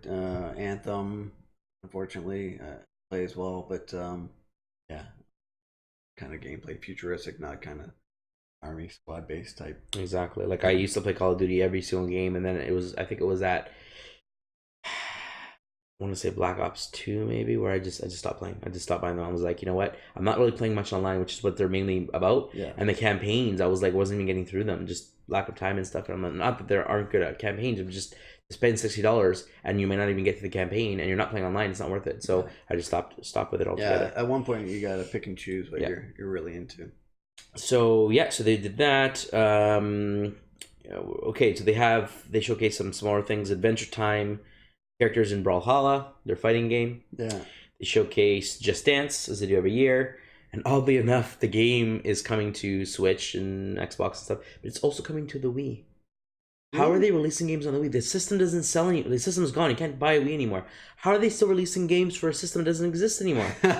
Like, I understand there's a huge install base, but like people from the Wii had moved on to the Wii U or now onto the Switch. Xbox, like, how many people still have a Wii plugged in? I mean, I do for the sake of having my kid go through these old games. Yeah. But I'm like, let's be honest. As much as I love the Wii, there's so many games I still have to play on my Switch and Xbox One and PS4 that I don't have time to get back to the Wii. I don't. So it's. I mean, if it's still selling well, great for them. But I'm like they're not releasing on Wii U. They're releasing on Wii 2 generations old. That's old hardware. So I mean, great if they're making money. But yeah, it's Xbox One, PS4, Switch, and the Wii. I'm like, wow, okay. That's different for sure. So yeah, so that game's coming. They do every year. Rainbow Six Quarantine, new Rainbow Six. Yeah, it looked interesting. 3-player mode. They're adding Zombie in there type zombie quarantine type thing. I guess the zombie thing's been me a little bit played Overplayed and overplayed, but yeah. Whatever works, right? Yeah, well, for Rainbow Six fans, they never had zombies in Rainbow Six. Exactly, so it's something different for them. Okay, they did showed the new For Honor DLC with the I don't want to say samurais or ancient warriors from the East. I don't know specifically what they originate from, if it's China or what it was, but they showcased that. They showcased Roller Champions. That actually looks pretty interesting. It looks like a newer version of what's that league? Rocket League. Rocket League. Yeah, so it was basically soccer with cars. Yeah. This is roller skating. Well, it's that roller derby essentially. Yeah, with but the ball and scoring with through powers and things. Yeah, hoops and big hits. I've heard good reviews from people that have tested it out and played it. Good. Good to try something new exciting. For a sports game. Yeah. They said it's very different, but fun to play. Good to know. That's interesting. We have they talked about a Uplay Plus subscription. So they're getting to the subscription. $15 US a month gives you access to 100 plus Ubisoft games, and it'll give you access to their games on Stadia. I thought that announcement was weird because, well, Stadia is going to be released next year for free for anyone who wants to play it, and you can buy the games. With your membership to Stadia, the games are supposed to be free. That was my understanding. Because otherwise, why are you paying for a subscription? So you can have access to the games for the $15 a month, and then when you stop paying, you don't have access to them anymore. So I'm like, okay, or I guess it's $15 US. I can't remember the Canadian price. Or is it 10? No, it's $10 US. It's $15 Canadian. So I'm like, okay, so you're gonna pay the Ubisoft price. Is that basically, if you're a free user of Stadia, you pay them the $15 a month and you can play their games on Stadia? Because you wouldn't, if you're a Stadia Pro subscription payer, then you should have access to the games already. Everything that's on there. I would assume. So Yeah, because they didn't say, Ubisoft, go to our website and download the games for $100 a month. They didn't talk about platform. They mentioned Stadia. Does this mean that they're going to offer the subscription on Xbox? You can pay this monthly price and play their games on Xbox as well. They didn't go into details, but Yeah. it's an interesting new thing they're dabbling in. And then they ended off with a new IP called Gods and Monsters, taking off the Assassin's Creed Odyssey, that whole mythology era. And you are this character, this young boy, could be teenager but young enough, who's facing on mythological creatures. Look very pretty, very colorful. Like the art style, it intrigued me. I didn't get around to playing Assassin's Creed Odyssey. I'm a huge Assassin's Creed fan. Didn't get it yet. I definitely want to get into it, especially with all the content they have. Yeah. But this is that same era, so I'm like, ooh, it looks pretty. So I don't know. Again, it intrigued me. Don't know if I'll get it at launch. But that is how they bookend their... Yeah, and then they had the orchestra as well. I guess they're going on tour. The Assassin's Creed Orchestra, yes. Orchestra as well. Yes. Something a little bit different, but... So overall, did you like Ubisoft's conference? I thought it was decent. I mean, it wasn't... I wouldn't say it was a conference of the E3, the best conference, but they had a bit more talking, a bit more gaps in there, a bit more fillers. But I liked Watch Dogs. That was a great. Yep. That was probably the best part of their con. Yeah, I love the showcase of that. Yeah. And I liked the new IP at the end. I thought it was interesting. Yeah. I was shocked they did not bring in Beyond Good and Evil. Yeah. They had this game at the last two E3s. They went from just showing a quick little teaser trailer to like a full blown trailer. And then, last E3, and like not even gameplay, nothing at all. I wonder if they're like pushing back, but not. But this game's been in works. It's been in works. There was a trailer that was released like, I want to say 5 or 6 years ago, of just, I forgive me, I forget the names of the characters, but of the peg, the main guy, sitting in front of a car, like asleep, with like a fly going into his nose or whatever. And I'm like, and it looked beautiful. The graphics looked beautiful. And then after that trailer, everyone was like, oh, they're making it. Then it was silent for a few years. And then this new project came up that they showed Beyond Good and Evil 2. They officially announced it. Completely different game, it looks like. I mean, the graphics look very similar, but it looks completely like a new style. They're in space, all this other stuff. Yeah. And then it's, again, silence. I'm like, what's going on, man? Like at this point, if you're not showing it, it's like, has there been that much issues with development? Are you counting the project? I don't think they're counting it at this point with all the hype that's been around it. But I'm like, geez, like, that was a main game that people have been waiting for. You think that'd be definitely shown at least, hey, we don't have a date yet. We're still working hard on it, but here's some gameplay. Because they haven't shown gameplay. Yeah. I think, to me, it shows that they're having some issues and they're just trying to sweep it under the rug and hope people forget. Yeah. I haven't heard much about it either online, about people bringing that up either. So they're trying to keep it quiet. And I guess so. Also, with my predictions, I predicted that they'd announce a new collaboration with Nintendo that was not shown.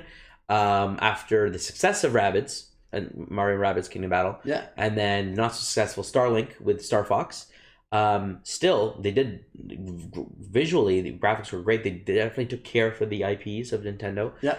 With the success of Kingdom Battle, I thought at the very minimum, if they weren't going to create a new IP with a new collaboration, make a sequel to Kingdom Battle.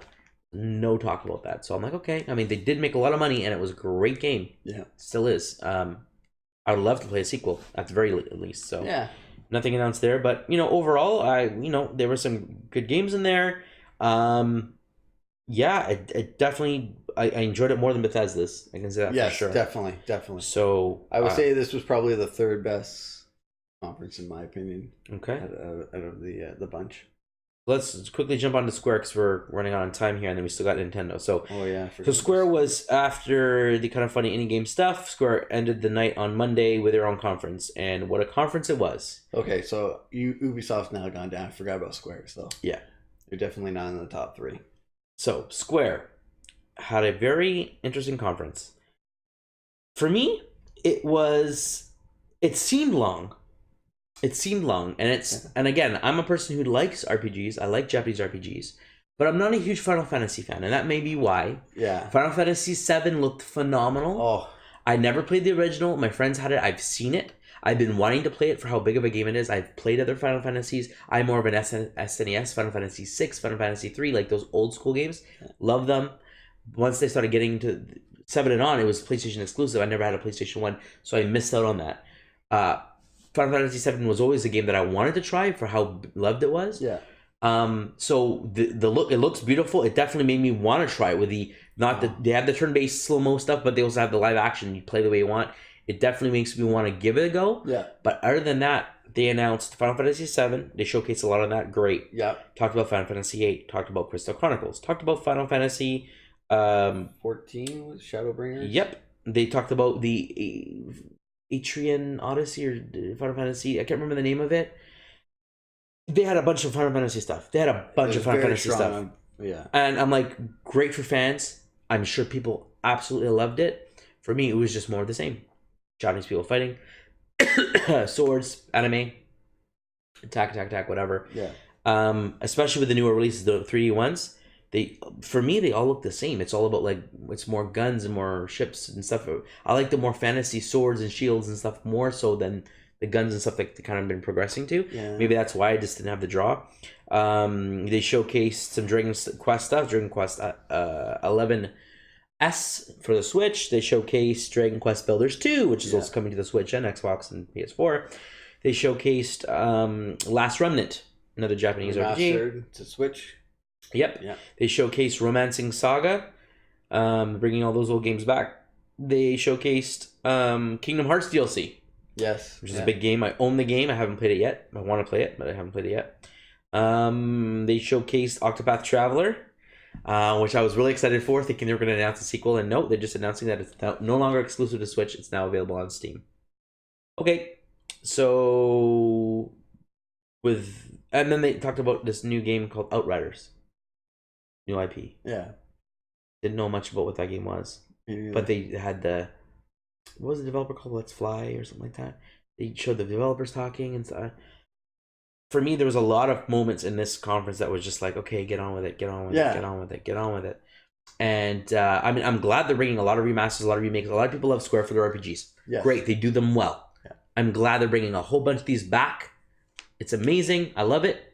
But for me, it was just overload. And let's be honest, the reason why is we knew that they were going to show the Avengers. They saved it to the end, and we were like, just get to the Avengers, please. Like, when they show Lara Croft, I love Tomb Raider. They throw it in there. They showcase some other odd games in here. Great, I love it. They showcase that car game, that top-down racing game. That looked pretty interesting. Yeah. Cool take on racing. I'm like, that actually looked pretty interesting. But just the RPG after RPG after RPG, some of them look beautiful, some of them look plain. For me, it just dragged on and on and on and on until they got to the Avengers. And I was like, finally.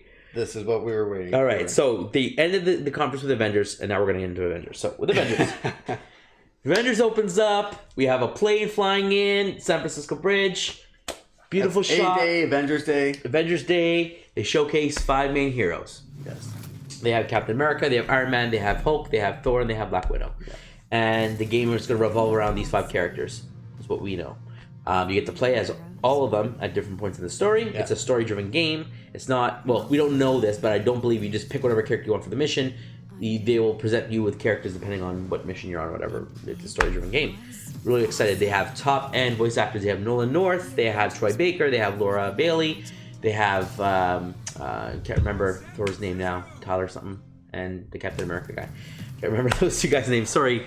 But the other 3 are huge Uncharted voice actors and huge voice actors as well in the gaming industry. So, great. Visually, it looked great. It did. It threw me off a little bit with the characters. The models of the faces and stuff? Just because I'm used to the Marvel cinematic faces and such. But I got over that quickly. The gameplay and story looks like an original one, which is nice. It is, yeah. So Square got to do their own type of game and background. And like you said, I think the characters that you will be able to... They'll be set on their skills for what part of the mission you'll be able to use them for. Yep. So Hulk, smashing, clearing ways, and stuff like that. Tony will be flying. His flying mechanics kind of reminded me of Anthem's a bit. Yes. The flying mechanics. So if they can bring that, I think that's one of the best parts of Anthem. Absolutely. The mechanics of the flying. So if Square can bring that in, they'll already be a plus for the Avengers game. Absolutely. The funny you bringing up the models of the characters, the renderings of the faces. Essentially, yes, they're going Crystal Dynamics take on the Avengers. It's how they imagine them to be. I'm glad it's the original story. You know, they're not just copying the movies. Yeah. Great. So you don't know what's going to happen. Yeah. That's great. We saw in the trailer Captain America dies. I mean, they said you're going to play him, so he's either going to come back to life or he dies in the middle of the story or something. We know you're going to play as him, but he dies at some point. So yeah, there's going to be losses at some point. We don't know how many people are going to die, who's going to survive. That's exciting. Yeah. I don't like Tony Stark's look. I don't like the 70s hippie hair. I'm like, wow, like I've seen different styles of Tony. I've seen different Iron Mans, females and males and whatever, and I'm not a big comics person. You are more on the comic side. Yeah. Has there ever been a Tony with this look? Not that I can recall. Or something similar? No. He's generally I think clean cut. He's a billionaire. He's like... Yeah, so I properly think that groomed person. part was him grieving that the Avengers didn't help. They kind of... Similar That's to the fair. movies where they... Like Thor with the fat Thor. Yeah, fat Thor part. That's grieving. true. So I think... I'm hoping that that's just a temporary part and that eventually... Captain... It looks like Captain Black goes Widow back good, because they Cap have the looked hammer on his monument. Yep. They started to, go lightning, so I wonder if you'll be able to play with Captain with the... Oh, that'd be cool. Mjolnir a hammer, which would be very interesting. And they can do anything. It's their story. Exactly. So And- the sky's the limit for that, which is nice. So what do you think about the surprise drop at the end where they're talking about online and being essentially a live service with lots of content? All future Everything is content for free, no loot boxes, all new characters. They're talking about new characters. Yeah. They showcase Ant-Man as the first new character. I think Hank Pym. Hawkeye will eventually show up. Absolutely. Because He's showing up Avenger. in there as well. And then who knows, they're probably just, if this is going to be a year, 2 years, they're probably going to add Black Panther and a lot of the big names for the movies, Guardians and all sorts of things, Spider-Man and whatever they can do, right? Yeah. They talked about like Sony having special features. They didn't say what it was. Sony owns Spider-Man. So Sony's going to have exclusives, it says, and I don't think they do first drops and stuff like that. But I don't think they do exclusive character because then the people on Xbox can never play as Spider-Man, but they can see other people online playing them. That wouldn't be fair. So I don't think they would do that. They might get Spider-Man be first to PlayStation. Yeah. And then work out a deal or something. So like a 3-month exclusive where they can Something. play. Yeah. They've done that in the past with PlayStation as well. But what do you Different think of weapons this and live server? What do you imagine this multiplayer online is going to be? I think I don't know did I speak to you about this previously? Yeah, a little bit about character selection. About character selection, who are you going to, like if okay, so my online thought, is there, we all have all the characters unlocked, we beat the campaign, I want to be Thor today. You just said you want to be Thor. We both want to play. Well, we both can't be Thor. So is it going to be first one to select them, or is it going to just pair you with randoms? Or So what I think it will do is it will randomize your selection like a draft, and then you'll be able to maybe you'll have the first pick one time, you'll have the last pick the next time. It will be randomized, but you get to select from a gambit of characters, and then they get taken off the board as they get picked, and then you just pick whatever's available at the time will be your option of what to play with. That's what I think. I think there's a couple other games. My mind's slipping on titles, but there's kind of mayhem kind of games that do that selection. Okay. So it'll be interesting. It would be weird to have 2 Iron Mans or it would two be, and Thors with them or dropping whatnot. future characters, they're not going to drop 5 at a time. They're going to be doing 1 at a time. Everyone's going to want to play the new character when it drops. So it's like online. It's like, oh, can't find people to play with because everyone's picking the same character. That's not going to be fun. Ant-Mans. Yeah. So it'll be interesting to see how it's done. Are these new characters going to be available? Well, I guess it wouldn't just be new story DLC. It would be online stuff too. So like, I'm sure you'll be able to play them in story mode. I'm for sure different they'll be. missions and unlocking them for those skill sets. It'll be interesting to see how it's done. Yeah, Um, I'm excited for it. This is another game I pre-ordered. Yes, so it'll absolutely. be a day one. It actually comes out in and around my birthday, so it'll be a little birthday present to myself. overall, are you happy with the little gameplay that they showed, or what we believe to be gameplay? Hulk smashing stuff, grabbing Carl, Tony flying, shooting stuff, Thor lightning. Did it look like it would be a good action game, or it doesn't look very beat 'em up-y? It looks like it's more akin to, I'm trying to think of a game that pops to mind, but story-driven game. You're going through purposeful combat, Like kind of Spider-Man like type. yeah, Like the yeah, Spider-Man PS4 there's combos kinda- and stuff, but it's like, there's a lot of moves you can learn, and they all look cool, but like, it's gonna be like a flow combat kind of thing, and you can use whatever abilities you want, but it's not gonna be very like punch, punch, punch, kick, punch, punch, punch. I feel like it's gonna be more dynamic. Yeah, like that. I agree. It looked great. I'm excited to play it. I want to see more. I'm sure they'll release more and more as the date gets closer. Yeah. It's the next year date in March, so they have some time to announce more for it. But I think it'll be showcased at the PlayStation Director Conference that they do. Like I said, yeah, the State of Play. So we'll definitely see more before the release. But from what I saw in that the trailer, it looked like it checked off all the boxes for me. It looked like it'll be fun to play, not just combo, next person, next battle. Do you think it'll be multiplayer for campaign or just online? You think there'll be missions where there's two heroes? It's like you pick your, because a single player you'd pick one and switch between the two, or would it be, or is it literally single player, and you just, it's one player. They pick the player for you in each mission, and you have a computer controlled buddy partner, because it looks like in one scene it was Thor and Iron Man flying and fighting. Yeah. So do you get to pick and switch between the two? Are you stuck as one for this mission? Can you play two players? There's a lot of unanswered questions. There are. Yeah. Do we know I think it will be multiplayer co-op. Which would make it more enjoyable to be able to play with a friend. Yeah. But there are a lot of unanswered questions, which will be nice to find out the answers to. Absolutely.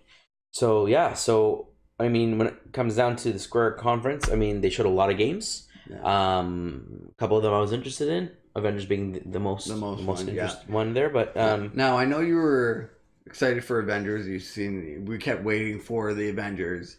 Did you get enough out of it to be excited? Is it what you wanted, or? Yes, I can say from the little footage that they showed, and from enough, like, here's a story element, like here's an emotional scene. This is kind of what you're getting. It's about the story. It's about like watching an Avengers movie or reading a comic book. You're getting that experience, but you're also getting to be that hero. Seems like they're gonna have a good story as well. Yes, and I love story-driven games. Yes, hands down. I love my single-player games. I love my Zeldas. I love my I love drawing blanks when we're doing this thing. Of course. So there's so many games that I play that are story driven that I love, that I like to, single player experiences, so to speak. So yeah, absolutely, I'm all in for that. Messenger is one of them for you, right? Messenger was also a very fun game. So yeah, I'm definitely interested. Pre-ordered it. Same, yeah. Going to be playing that day one. Yeah. And I'm very interested to see what's next from Square, because it looks like they've pretty much revived every old game that they've done at this point, from Romancing Saga to Last Remnant, Final Fantasy. Man, there's so many games. Yeah, I think they'll be very Dragon Quest. They've brought in all these old games forward, remaster, remakes, Secret of Mana, all these other games all coming forward. So it's like, okay, but now you just got to keep going forward now. Kingdom Hearts did DLC. It's too early to work on the next one. Yeah. Final Fantasy VII, they're remastering that. So they probably are working on Final Fantasy 16 at some point, or already working on it quietly. Yeah. But, I want Octopath Traveler 2. I want, sequels to already good established games. So. Yeah. Oh, yeah, they're going to be very busy. Yeah, and let's hope that Avengers will have a sequel as well. Yeah. I don't want it to be a 5-year game. As much as I'd love to get as much content out of that, I want to see another story. So yeah. So that was Square. So overall, you're happy with it? Yeah, I was happy. I love the end the most. I was pretty much just watching it. I was like, okay, when's it going to be? This looks cool. It's interesting. Yeah.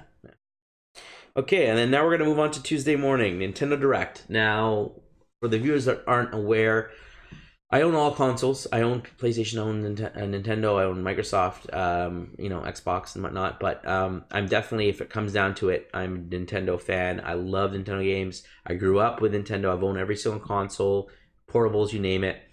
Zelda's my favorite series, period, bar none. Almost as much as I love Star Wars, IP. Yeah. So, Zelda, Mario, Donkey Kong, Smash Brothers, like Mario Kart, you name it. Like, Nintendo's the place to be. So, Nintendo Direct, I'm going to go through the crazy amount of games they announced here. Oh, yeah. But I'm going to say, up front, Nintendo's Direct this year, bar none, was definitely one of my top favorite directs. Like, there's been 2 or 3 other ones that just blew me away, but this one was just right up there. They did it very well, very smart. They had some comedy in there with the new president, Bowser being in there. Is very efficient, quick, to the point, similar to Microsoft, and I enjoyed it. I mean, some years, like every when other they unveiled the company, Switch, did you see that Direct? Yeah. And the guys, like, they're showcasing like the HD Rumble. It's like you can hear the ice cubes in the glass. I'm like, that concept is cool, but we can't feel it. So you just shaking it and seeing ice cubes dance around is so silly. Yeah. And you're sitting on a couch and you're talking about, like, I understand you're trying to sell the concept of it. I get it. But that conference was not as good as it could have been. No. The Zelda trailer was the pilot of that conference. Was like at the end, the reactions online that I saw, people crying and stuff. I'm like, I got emotional. I didn't cry, but that for me was like, this is everything I wanted in a Zelda game. Unfortunately, when the game came out, as much as I love it, as much as it's a 9.5, it's a 9.8 out of 10 for me. It was missing the main element that I love is those big sprawling dungeons. It didn't have it, but the open world concept was great. All the things you can do in it was great. I hated the degradable weapons, but it got me to use a lot of new weapons and a lot of new fight. Like, there's just a lot of the things I didn't like, they still had, but they did this right.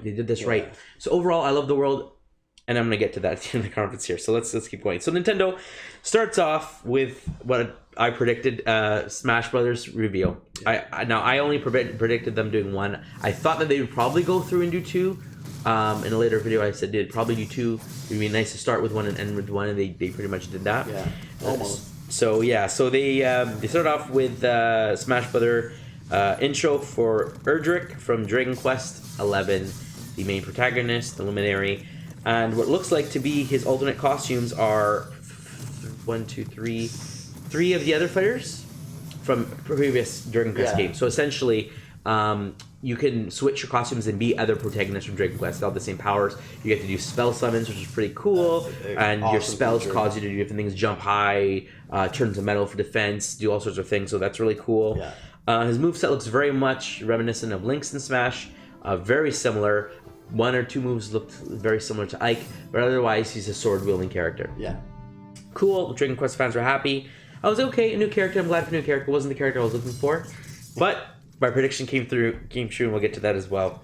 Then they went into showing Dragon Quest XI for Switch. Yeah, makes sense. It's coming. They showed the release date finally. They didn't show it at Square's conference. They showed it here. It's coming. Here's the date.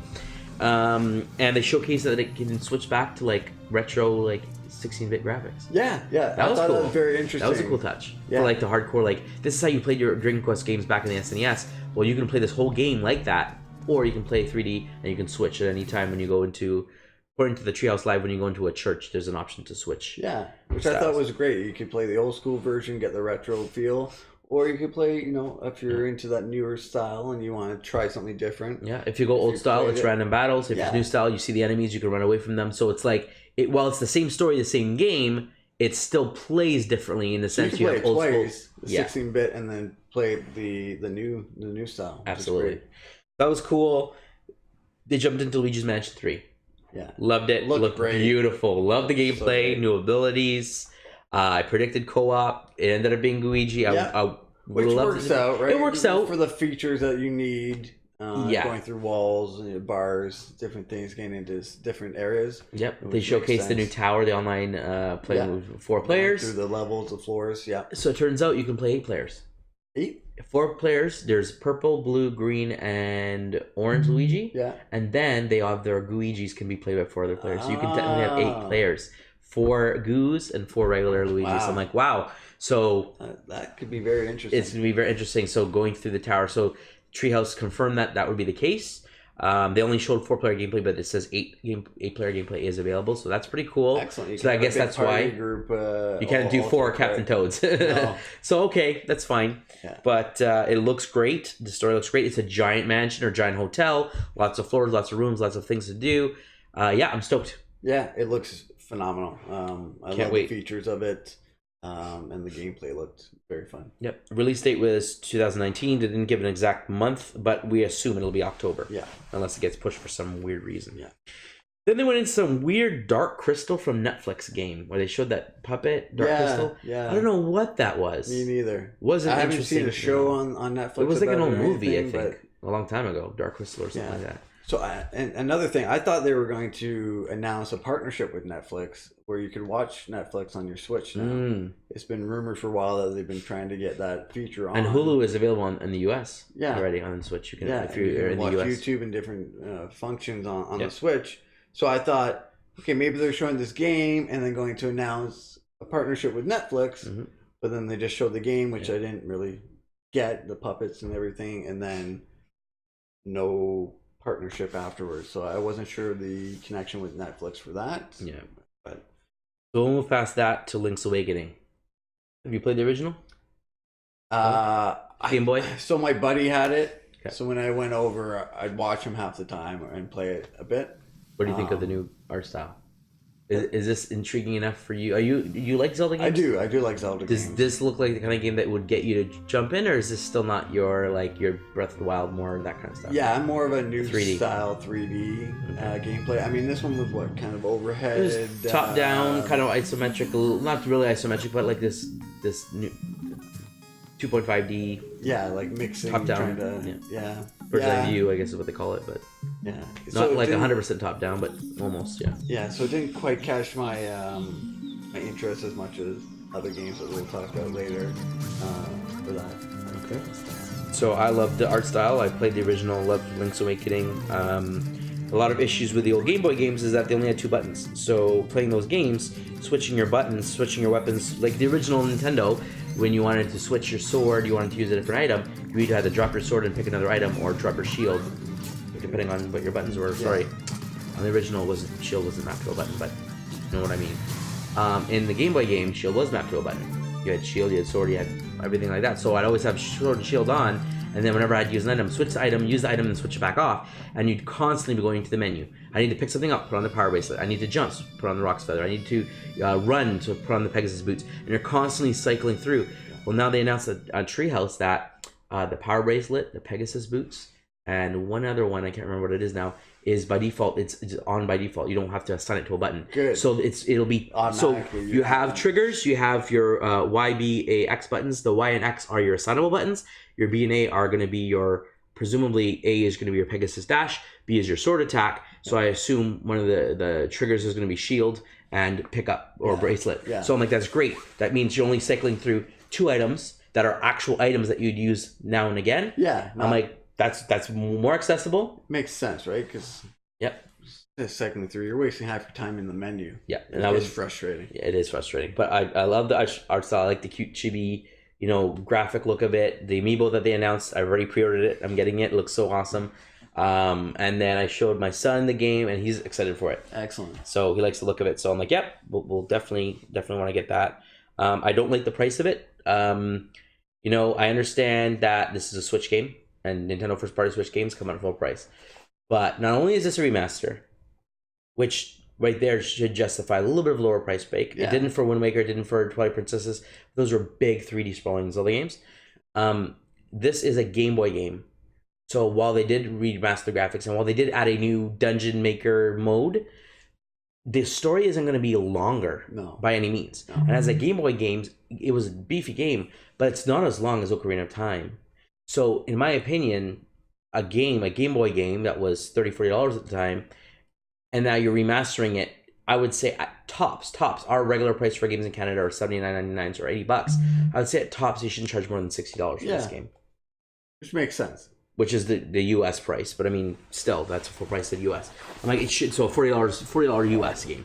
I shouldn't be more than that for this. When they remade Ratchet and Clank for the PS4, and they redid that, new graphics, everything like that, remastered, it looked beautiful, fixed a lot of the issues with the game and stuff like that.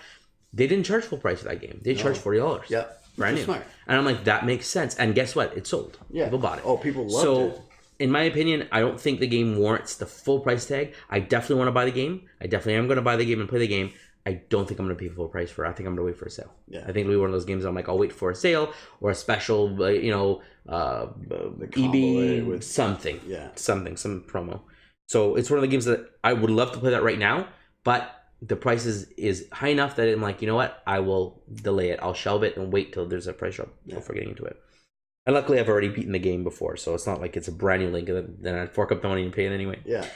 Okay, then they jumped into Secret of Mana Collection and the new Trials of Mana Remaster, which is the 3D version of the old Trials of Mana. So the Secret of Mana Collection has Secret of Mana, has Trials of Mana, and Final Fantasy Adventures Mana, something or other. So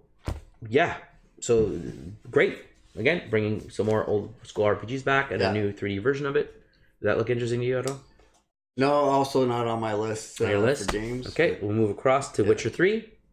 The Witcher 3, I think that's interesting that coming to Switch.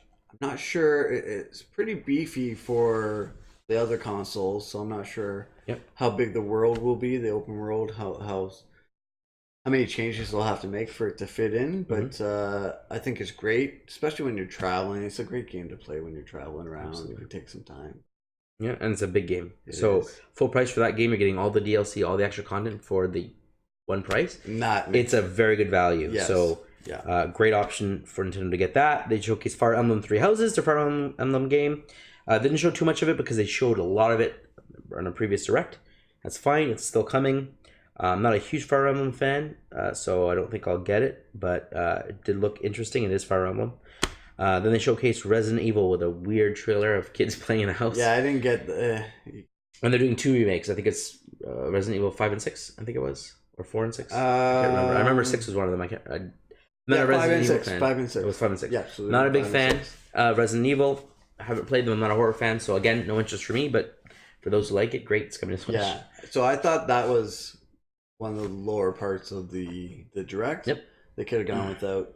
They could have showed the preview, but I thought it was silly that they decided to, hey, play it in this kind of atmosphere. Yeah. It's like, okay, that didn't quite work out. Didn't for them work. the way that they think they wanted it to go.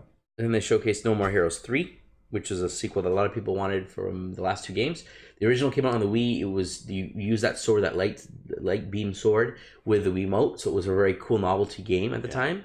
Then the sequel came out, which I don't remember if it was the Wii or the Wii U, but the sequel came out, and then people have been wanting a part 3, and then they just released, within the last 9 months, they released Travis Strikes Again or something like that, which was like a mini game compilation with a Travis Touchdown, but it wasn't like a No More Heroes sequel. It was just like a kind of spin-off game. Yeah. So they just released that 9 months ago, and here comes the sequel that everyone wanted. Well, everyone that's a fan wanted. Again, not my thing, but great. I'm glad to make more of that stuff.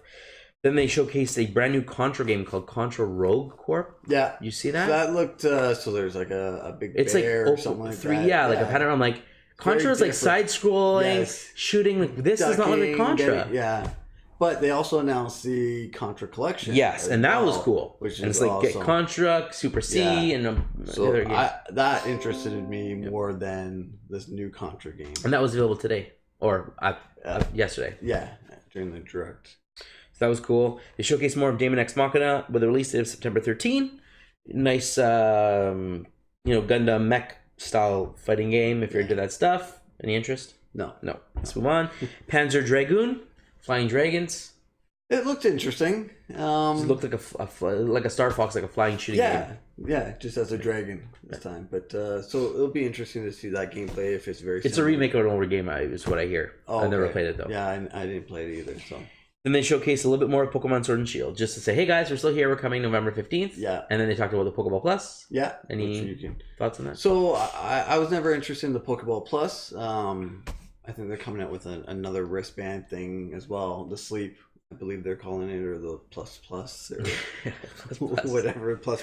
Yeah. They'll just keep adding pluses until they run The out plus of room. 15. Yeah. So that didn't interest me, but it was nice to see the more gameplay on the Playhouse as well. They were kind of going into the features of the home, those kind of what kind of Pokemon you can bring into the Pokédex and so on. So they just showed a quick little tidbit just to say, this is still one of our features that we And then they want to showcased show. it's playable, and you Yeah. can fight the second gym leader, the water gym leader. I That's can't remember right. her name now. Yeah. Nessa, or I can't remember. And so that's what they showcased. And so one tidbit that we found out was that it doesn't have to be evolved Pokemon for Yes. To Dynamax. It can be Dynamax. level Yeah. 1, level 2, level 3, doesn't yeah, matter. Yeah, so that was an interesting little fact that we found out from that. Okay. And then we went into Astral Chain, which is an IP. I believe it's exclusive to the Switch. I don't think it's Platinum has it on the other platforms. I could be wrong, but I don't remember seeing it on. I'm not too sure. It might be just a Switch. But yeah. It doesn't say anything here, but So that game took a little bit of a break. They had like a beta. They had a lot of people comment on what they didn't like about the game. They took some more time to fix it. It looks faster. It looks more fluid. Yeah. I saw Treehouse gameplay of it. It looked interesting. A lot of cool things you can do with the chain. There's a lot of these.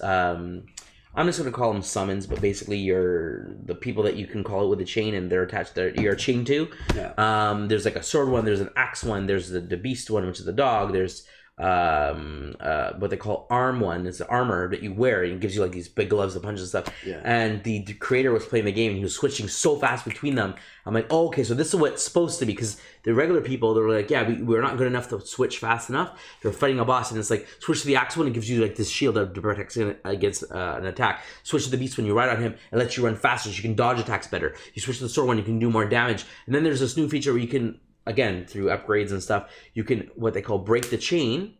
So unleash that summon and then summon a second one. So you have two of them going. Nice. So I'm like, oh, that's pretty cool. Yeah. And then the guy showcased this new thing with a chain. Where you can like use the chain to like tie the guy's arms out. I'm like, that is cool. Yeah. So I'm like, you have okay. a lot of more features than the past with the chain. It's still a platinum game. It's still a beat 'em up, crazy, combo, whatever. Cool. Yeah. It looked more interesting after watching their gameplay than it did previously in the trailers. Yeah. I don't think it'll be a day one buy for me. Absolutely not. Me either. But it does. But it might be something that interesting. if it's a bargain bin sale, I might be like, you know what? I might give this a go. It looks fun. Looks like there's a lot of different options that you can try and master as you go. And I like using the chain to actually hold down, the creatures and the bosses to do, your combos or whatnot. So it's a nice feature that they added. And that's coming out August 30th. And then they showcased Empire of Sin, a new game. Looks like a Mafia game. Yeah. Spring 2020. Yeah. They pretty much just showed a guy shooting up different establishments and stuff like that. And 3 of them walking around. So they have that. And then they showcased Ultimate Alliance 3. They showcased a couple new characters. Yeah. Ghost Rider and Emma or Elsa Bloodstone, which is a character that's like a Van Helsing type character. Oh, okay. So was that the one that we weren't sure who she was at the time? So that game I watched the Treehouse Live and they went through it and they showcased her and like, oh, this is who she is. I'm like, oh, okay. That makes sense. So yeah, they showcased more of the roster. It looks big and there was a lot of spaces that weren't filled in. So I'm like, wow. Like X-Men and Guardians, and I heard they're gonna have like different DLCs are gonna be like teams. Is what I heard. Yes, like different they talked about X-Men. They talked about.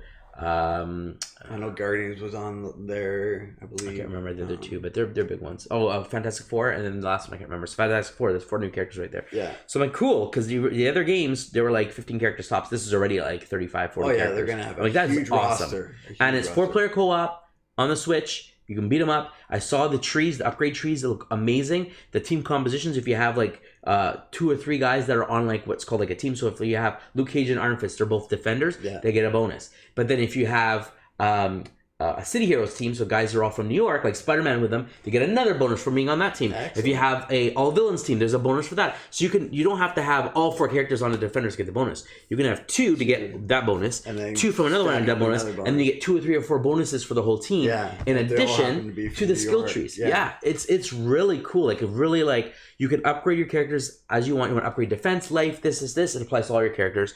You want to do team bonuses to get other attributes, and then there are the ISO 8s or whatever the isometric gems, whatever you collect. Yeah, they give you attributes. Like in one case, they showcase Wolverine. You can add one that gives electricity, so he's 25% health or less. That character you equip it on now has electricity on their attack, so his blades get electrified. So I'm like, so now you can add elemental effects, so you can change the powers of your character. I'm like, it's really deep. Yeah. So I'm like, I was already in a fun Marvel beat 'em up game. It's been a while since I played. It looks very crisp and clean. And I can play with my son. We can play with it. It'll be a fun family game. Pick it up, just beat 'em up. Let's go have some fun. Yeah. Switch heroes on the fly. It looked like they just went, okay, switch heroes. I mean, there are spaces where you do it, but they're able to just go switch heroes in the middle of a mission. Yeah. Change them around. So I'm like, I pre-ordered that. I'm good to go for that. So. Excellent. Then they jumped into Cadence of Hyrule. It releases tomorrow on my birthday, June 13th. Great looking indie game. I love the crossover. I don't like the price. Yeah, they went full price on that. $25.99 US. So it's going to be $30 plus Canadian. Again, it's like Link Awakening. I don't want to spend $80 on a game that I think is worth $40. Yeah. This game is an indie game. The original launched for like $15.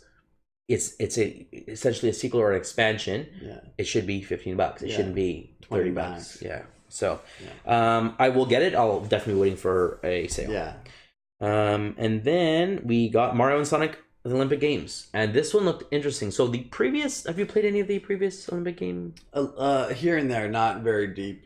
Yeah, I played one winter one and one summer one previously, and the games were not that great. There were very few games. Like, for example, the summer one was a lot of track field events, Running. and then the winter one was, they had some snowboarding, they had some skiing, luging, stuff like that. That one was a little more unique, so I enjoyed that one a little more, but it still didn't feel very polished. It felt very cheap, like a money grab. This one actually looks like there's some polish. There's a lot of new events. They had skateboarding that actually looked pretty decent. They had the surfing that looked pretty good. The karate champion. I'm like, this looks pretty deep. They had the horseback riding, like jousting, fencing. They had, oh my gosh, swimming. They had, regular track and field events. They had just a whole bunch of ones that I don't remember seeing. So I'm like, they have the characters. The polish looks good, and the games visually look like they're a little deeper than the other ones where we're just mash this button to win. Yeah. So and it looks like it's a good party game too. Great for the family. So like if you get bored of Mario Party or any of those other type of games, this is something different, new that can be fun and exciting. Competitive, great, great game to play. I think it'll be though a game again that'll probably wait for a little price drop. Yeah, same here, but it'll probably eventually land on my roster. So that comes out November 2019. Ultimate Alliance comes out July. I forgot to mention the date there. Okay. And then Animal Crossing. So a lot of people were waiting for this game. There wasn't much comment on it other than it was coming this year. They showcased actual gameplay. It looks beautiful. I've never played an Animal Crossing game before other than the mobile game. I've seen them being played. I've played other sim games. It's cute. I know I'd probably lose a lot of, you spend a lot of time in them. But with the limited time I have, I'd rather play a game where there's more story or more action. Yeah, but it is very popular, and people were waiting for this for a long time. Absolutely. I think it would be more entertaining to play with a friend than just playing solo. Yeah. Based on the fact that this is 8-player co-op they have now. You can play with 8 friends. And they did announce that they were delaying that to March 2020. Which I love that. That's 03/20/2020. So 3/20s. That's how they did the date. So it's 3/20s. That's when it's coming out. Yeah. So it's coming out. They wanted to get more polish on it. And let's be honest, the rest of the year is stacked with a bunch of games. I've already mentioned a few of them coming out. Mario Maker 2 being one of them coming out this month. And then they did a highlight reel. So I'm going to just list all the games. And if there's any you want to speak about, let me know. Okay. So they start off with Spyro. I probably will miss a few games in here, guys, but I'll go through as many as I can. Spyro Trilogy. Hollow Knight sequel, Silksong. Played the original, loved it, I'll probably get Silksong.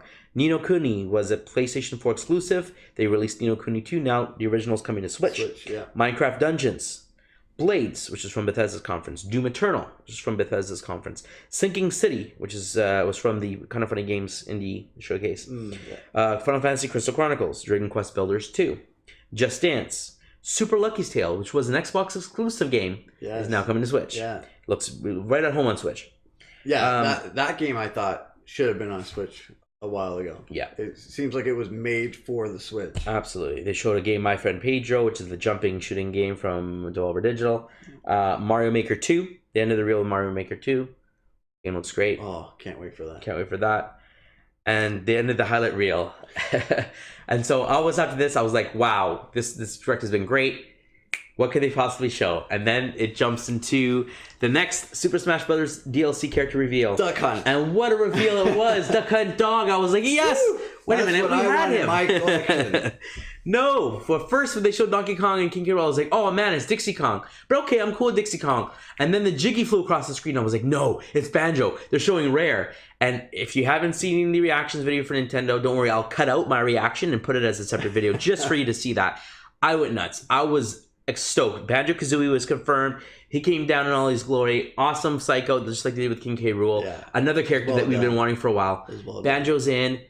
Fits the game perfectly, better than the Dragon Quest character does. Yes, so much better. Awesome moveset. They showed what looked like Gruntilda the Witch as an assist trophy. They showed the level. The stage, it looks beautiful. You get some music, you get some sound effects. Exactly what we wanted. So I was like, yes, Microsoft partnership, Banjo-Kazooie. And then it says Super Smash Bros. Cross Banjo-Kazooie.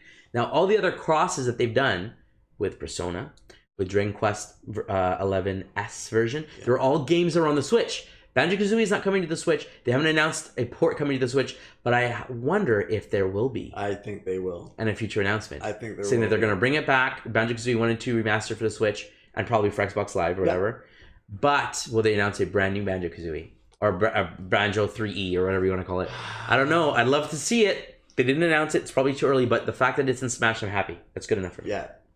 And you called it. I called it. You called it. You predicted. Yep. it. The only other character that I've been wanting for the last 3 games is Gino, and my prediction was that he was coming to Smash on the disc because once they revealed King K. Rool, every single character that they had as a costume in the previous game on Brawl, every single costume, that was on the Wii U, they had a bunch of costumes for characters that didn't make it in, like King K. Rool, the Inklings. I'm missing another big character that they added in.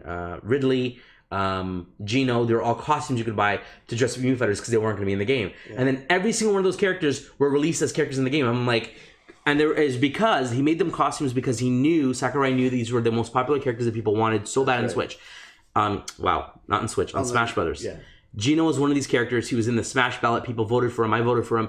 He was high up in terms of top characters to get into the game. Yeah. For some reason, they went with Bayonetta. They went with Cloud. Great choices, but Gino is one that we all want. I have a feeling he's probably going to be the 5th character as the last crazy. If Bando's in, Gino's coming in as number 5. That's the only character I need, and I won't ask for any other character. I'm happy. Like, I want other characters, but, like, that's all I need. I'm like, this is the perfect Smash game. They don't need to make any more Smash games. I'm done. I'm happy. Yeah. So, Banjo, awesome surprise. I freaked out. I loved it. Thought that was going to be the Are there any thoughts on that from you? Before I loved it because I knew that you wanted it so bad. And you were very excited for it, which I was very excited for you. You could feel the excitement. Yes. And we thought that's how they would end it. But then it came on and said there's a lot of other development projects that we're working on. Show one more and there's a secret. We're going to show you one more thing. And I was like, okay, this is Metroid Prime 4. They talked about it. It's in development. And then I thought, oh, wait, maybe it's Retro's game. Retro's game that they've been working on for 5 years. And then they jumped on to this new game. What's that game? No, they showcased this mysterious stuff. And I was like, what is this? What is this? And I can't remember what I said it was. And I was like, is it Zelda? No, it can't be Zelda. And then I saw another thing. I'm like, oh my gosh, this is Zelda. This is Breath of the Wild 2. Yeah. And while we all assumed and we all knew that it was in development, eventually on the Switch, there's no way they're not making a sequel to Breath of the Wild or Odyssey. They're definitely making sequels to these games, hands down. Definitely. But the fact that they announced it this early and they showcased a trailer, I mean, they're that far along. I mean, Metroid Prime 4, now in development, they should show the title. They have a trailer already. Yeah. It's because, like Majora's Mask with Ocarina of Time on the N64, they were able to crank that game out in 2 years because they had the same game engine, all the assets, they reused it to tell a new story.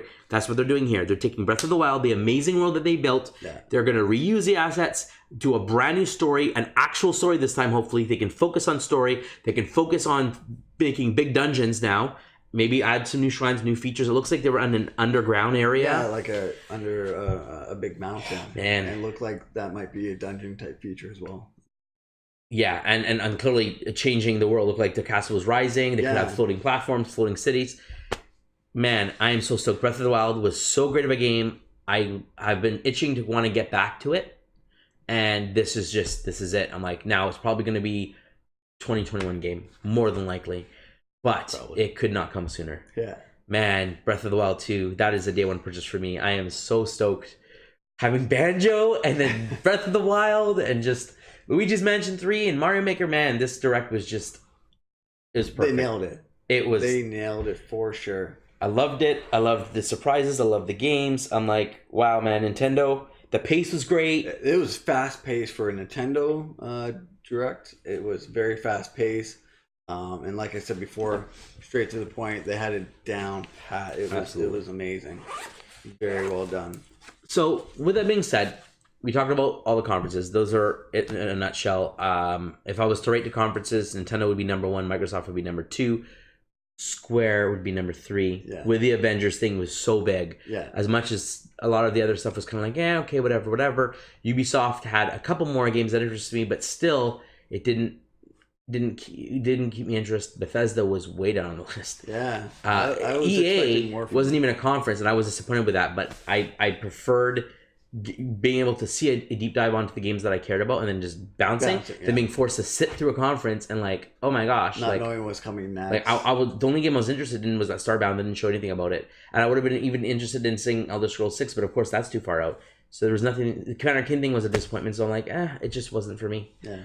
So that's my overall ranking. I mean, what would you say? I have the same ranking, so I feel the same way. I thought Nintendo nailed it.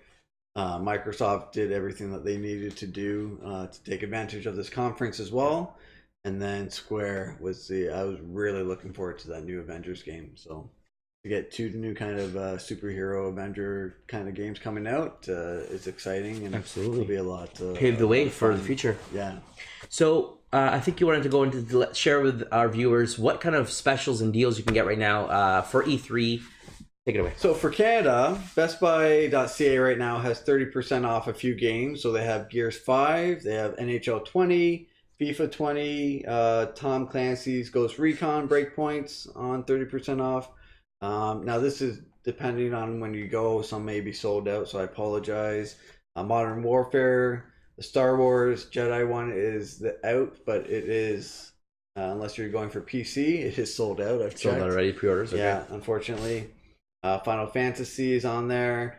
Wolfenstein and Doom. Now, sometimes Amazon does price matches, so you can always check Amazon to see if they're doing a price match. Yeah. So far, I haven't seen anything, but some of the other big ones are Watch Dogs on there, Cyberpunk, and the Avengers one is also on there for 30% off. So as far as I know, they're not adding any more. But, Luigi's Mansion's not on the list. Yeah, Pokemon's not on the list for EB. I know Walmart had a quick 24-hour sale, but that was done unfortunately. But yeah, so check Best Buy. Amazon's always good for matching and putting stuff on sale as well. So you just have to constantly look back for Amazon, but they're pretty trustworthy. And I think EB Games is doing a trade 2 games for full credit towards one of these new pre-order. Yeah. So if you have some other games that you're looking to get rid of, now's the time to go in there now, trade 2 games, and it pays for a brand new game. Yeah. So if you're going to get rid of them anyway, instead of getting their cheap $10 or $15 or $5 trading values, you're basically getting $40 value for a game, because 2 games, that's $80. That's a brand new pre-order. So get on that now. I don't know how long it's lasting for, but if you want to, there's an extensive list on ebgames.ca that lists all the games that qualify. So if you're interested in that, I jump in on that as well. Yeah, definitely worth it. And that was it. So check out those sites. Hopefully you can get a couple. We got some pre-orders, which we're excited for day 1 drops. Absolutely. So before we end the video, we're just going to give you, let's say, top 3 games that we're most excited for that were announced. That let's limit it that's realistically coming out this year or next year. Okay. So Zelda's out. I can't even. That's too far out. So yeah, games that we're excited for that is coming out either this year or let's say first half of next year. Not like something that's 2020. We have no idea when it's coming out. Okay. So one of my first ones, even though it wasn't announced at E3, is the Pokemon Sword and Shield. Okay.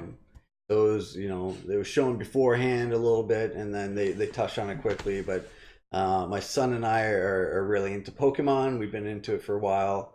I played the original games when I was younger, fell out of it, had my son. He went to school. Somehow Pokemon's still popular there, so he got into it with his school friends, brought it home, got me re-engaged in it. The Pokemon Go also helped out with that, and the cards. But so I'm really looking forward to that, because it'll be some quality time that I can spend with my son and play that. That's one of the games. That's one of the games. Okay, so for my top, so I'll go with one.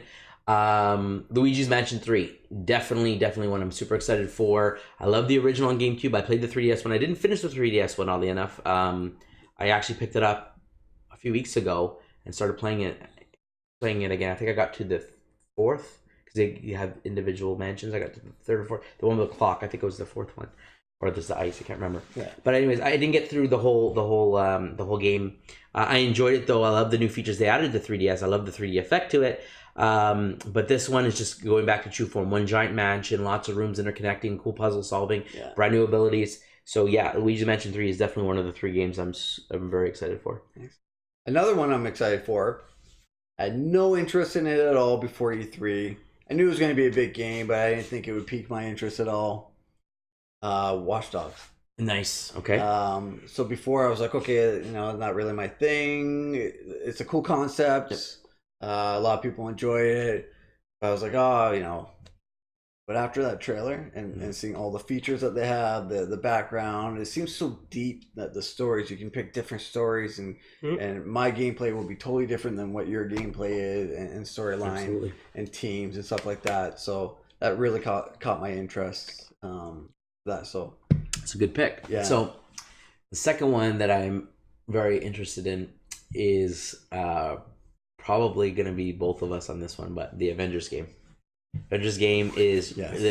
we know it's 2020. I remember now, was it April?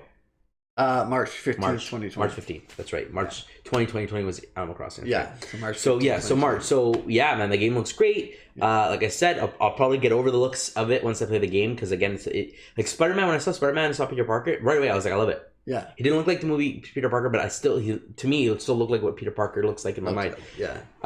It's the Iron Man that's throwing you I like off. Hulk. It's just Iron Man. It's just Tony. That 70s hairstyle. And like, and you know what? As much as Nolan North is a great voice actor, and I love Uncharted, it's Nolan North. It's literally like it's not Drake. changing his voice, so it literally is Drake in Iron Man's costume. So it kind of puts me up every time I hear it. I'm like, oh, it's Drake talking. Whereas Troy Baker disguised his voice as Hulk. It doesn't sound like some of his other more prominent roles. So it's great that I'll get over it. But I mean, Thor looks good, sounds great. Black Widow looks good, sounds great. Captain America looks great. Yeah. So I'm sure I'll love it. And plus, more characters to come, online functionality, multiplayer. I'm in. So yeah, story-driven game. That's definitely number 2 for me. Nice. So I'm going to go off the board a little bit, and a little bit of a dark horse. My third one's going to be 12 hours. Okay. Yeah. It interests me a lot. 12 minutes. 12 minutes. 12 minutes. Sorry, not 12 hours. That'd be a long mission. So 12 minutes really interests me. I like those kind of games where you can have a different story. My gameplay can be different than everyone else's. Yep. I can kind of determine which way I want to go, what clues. I like the clues as well, kind of games. So I'm excited for that. Yeah, and it's a little bit different than what I would typically pick. Mm-hmm.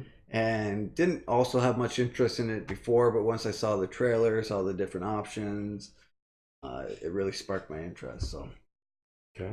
My number 3 is no surprise here is Jedi Fallen Order.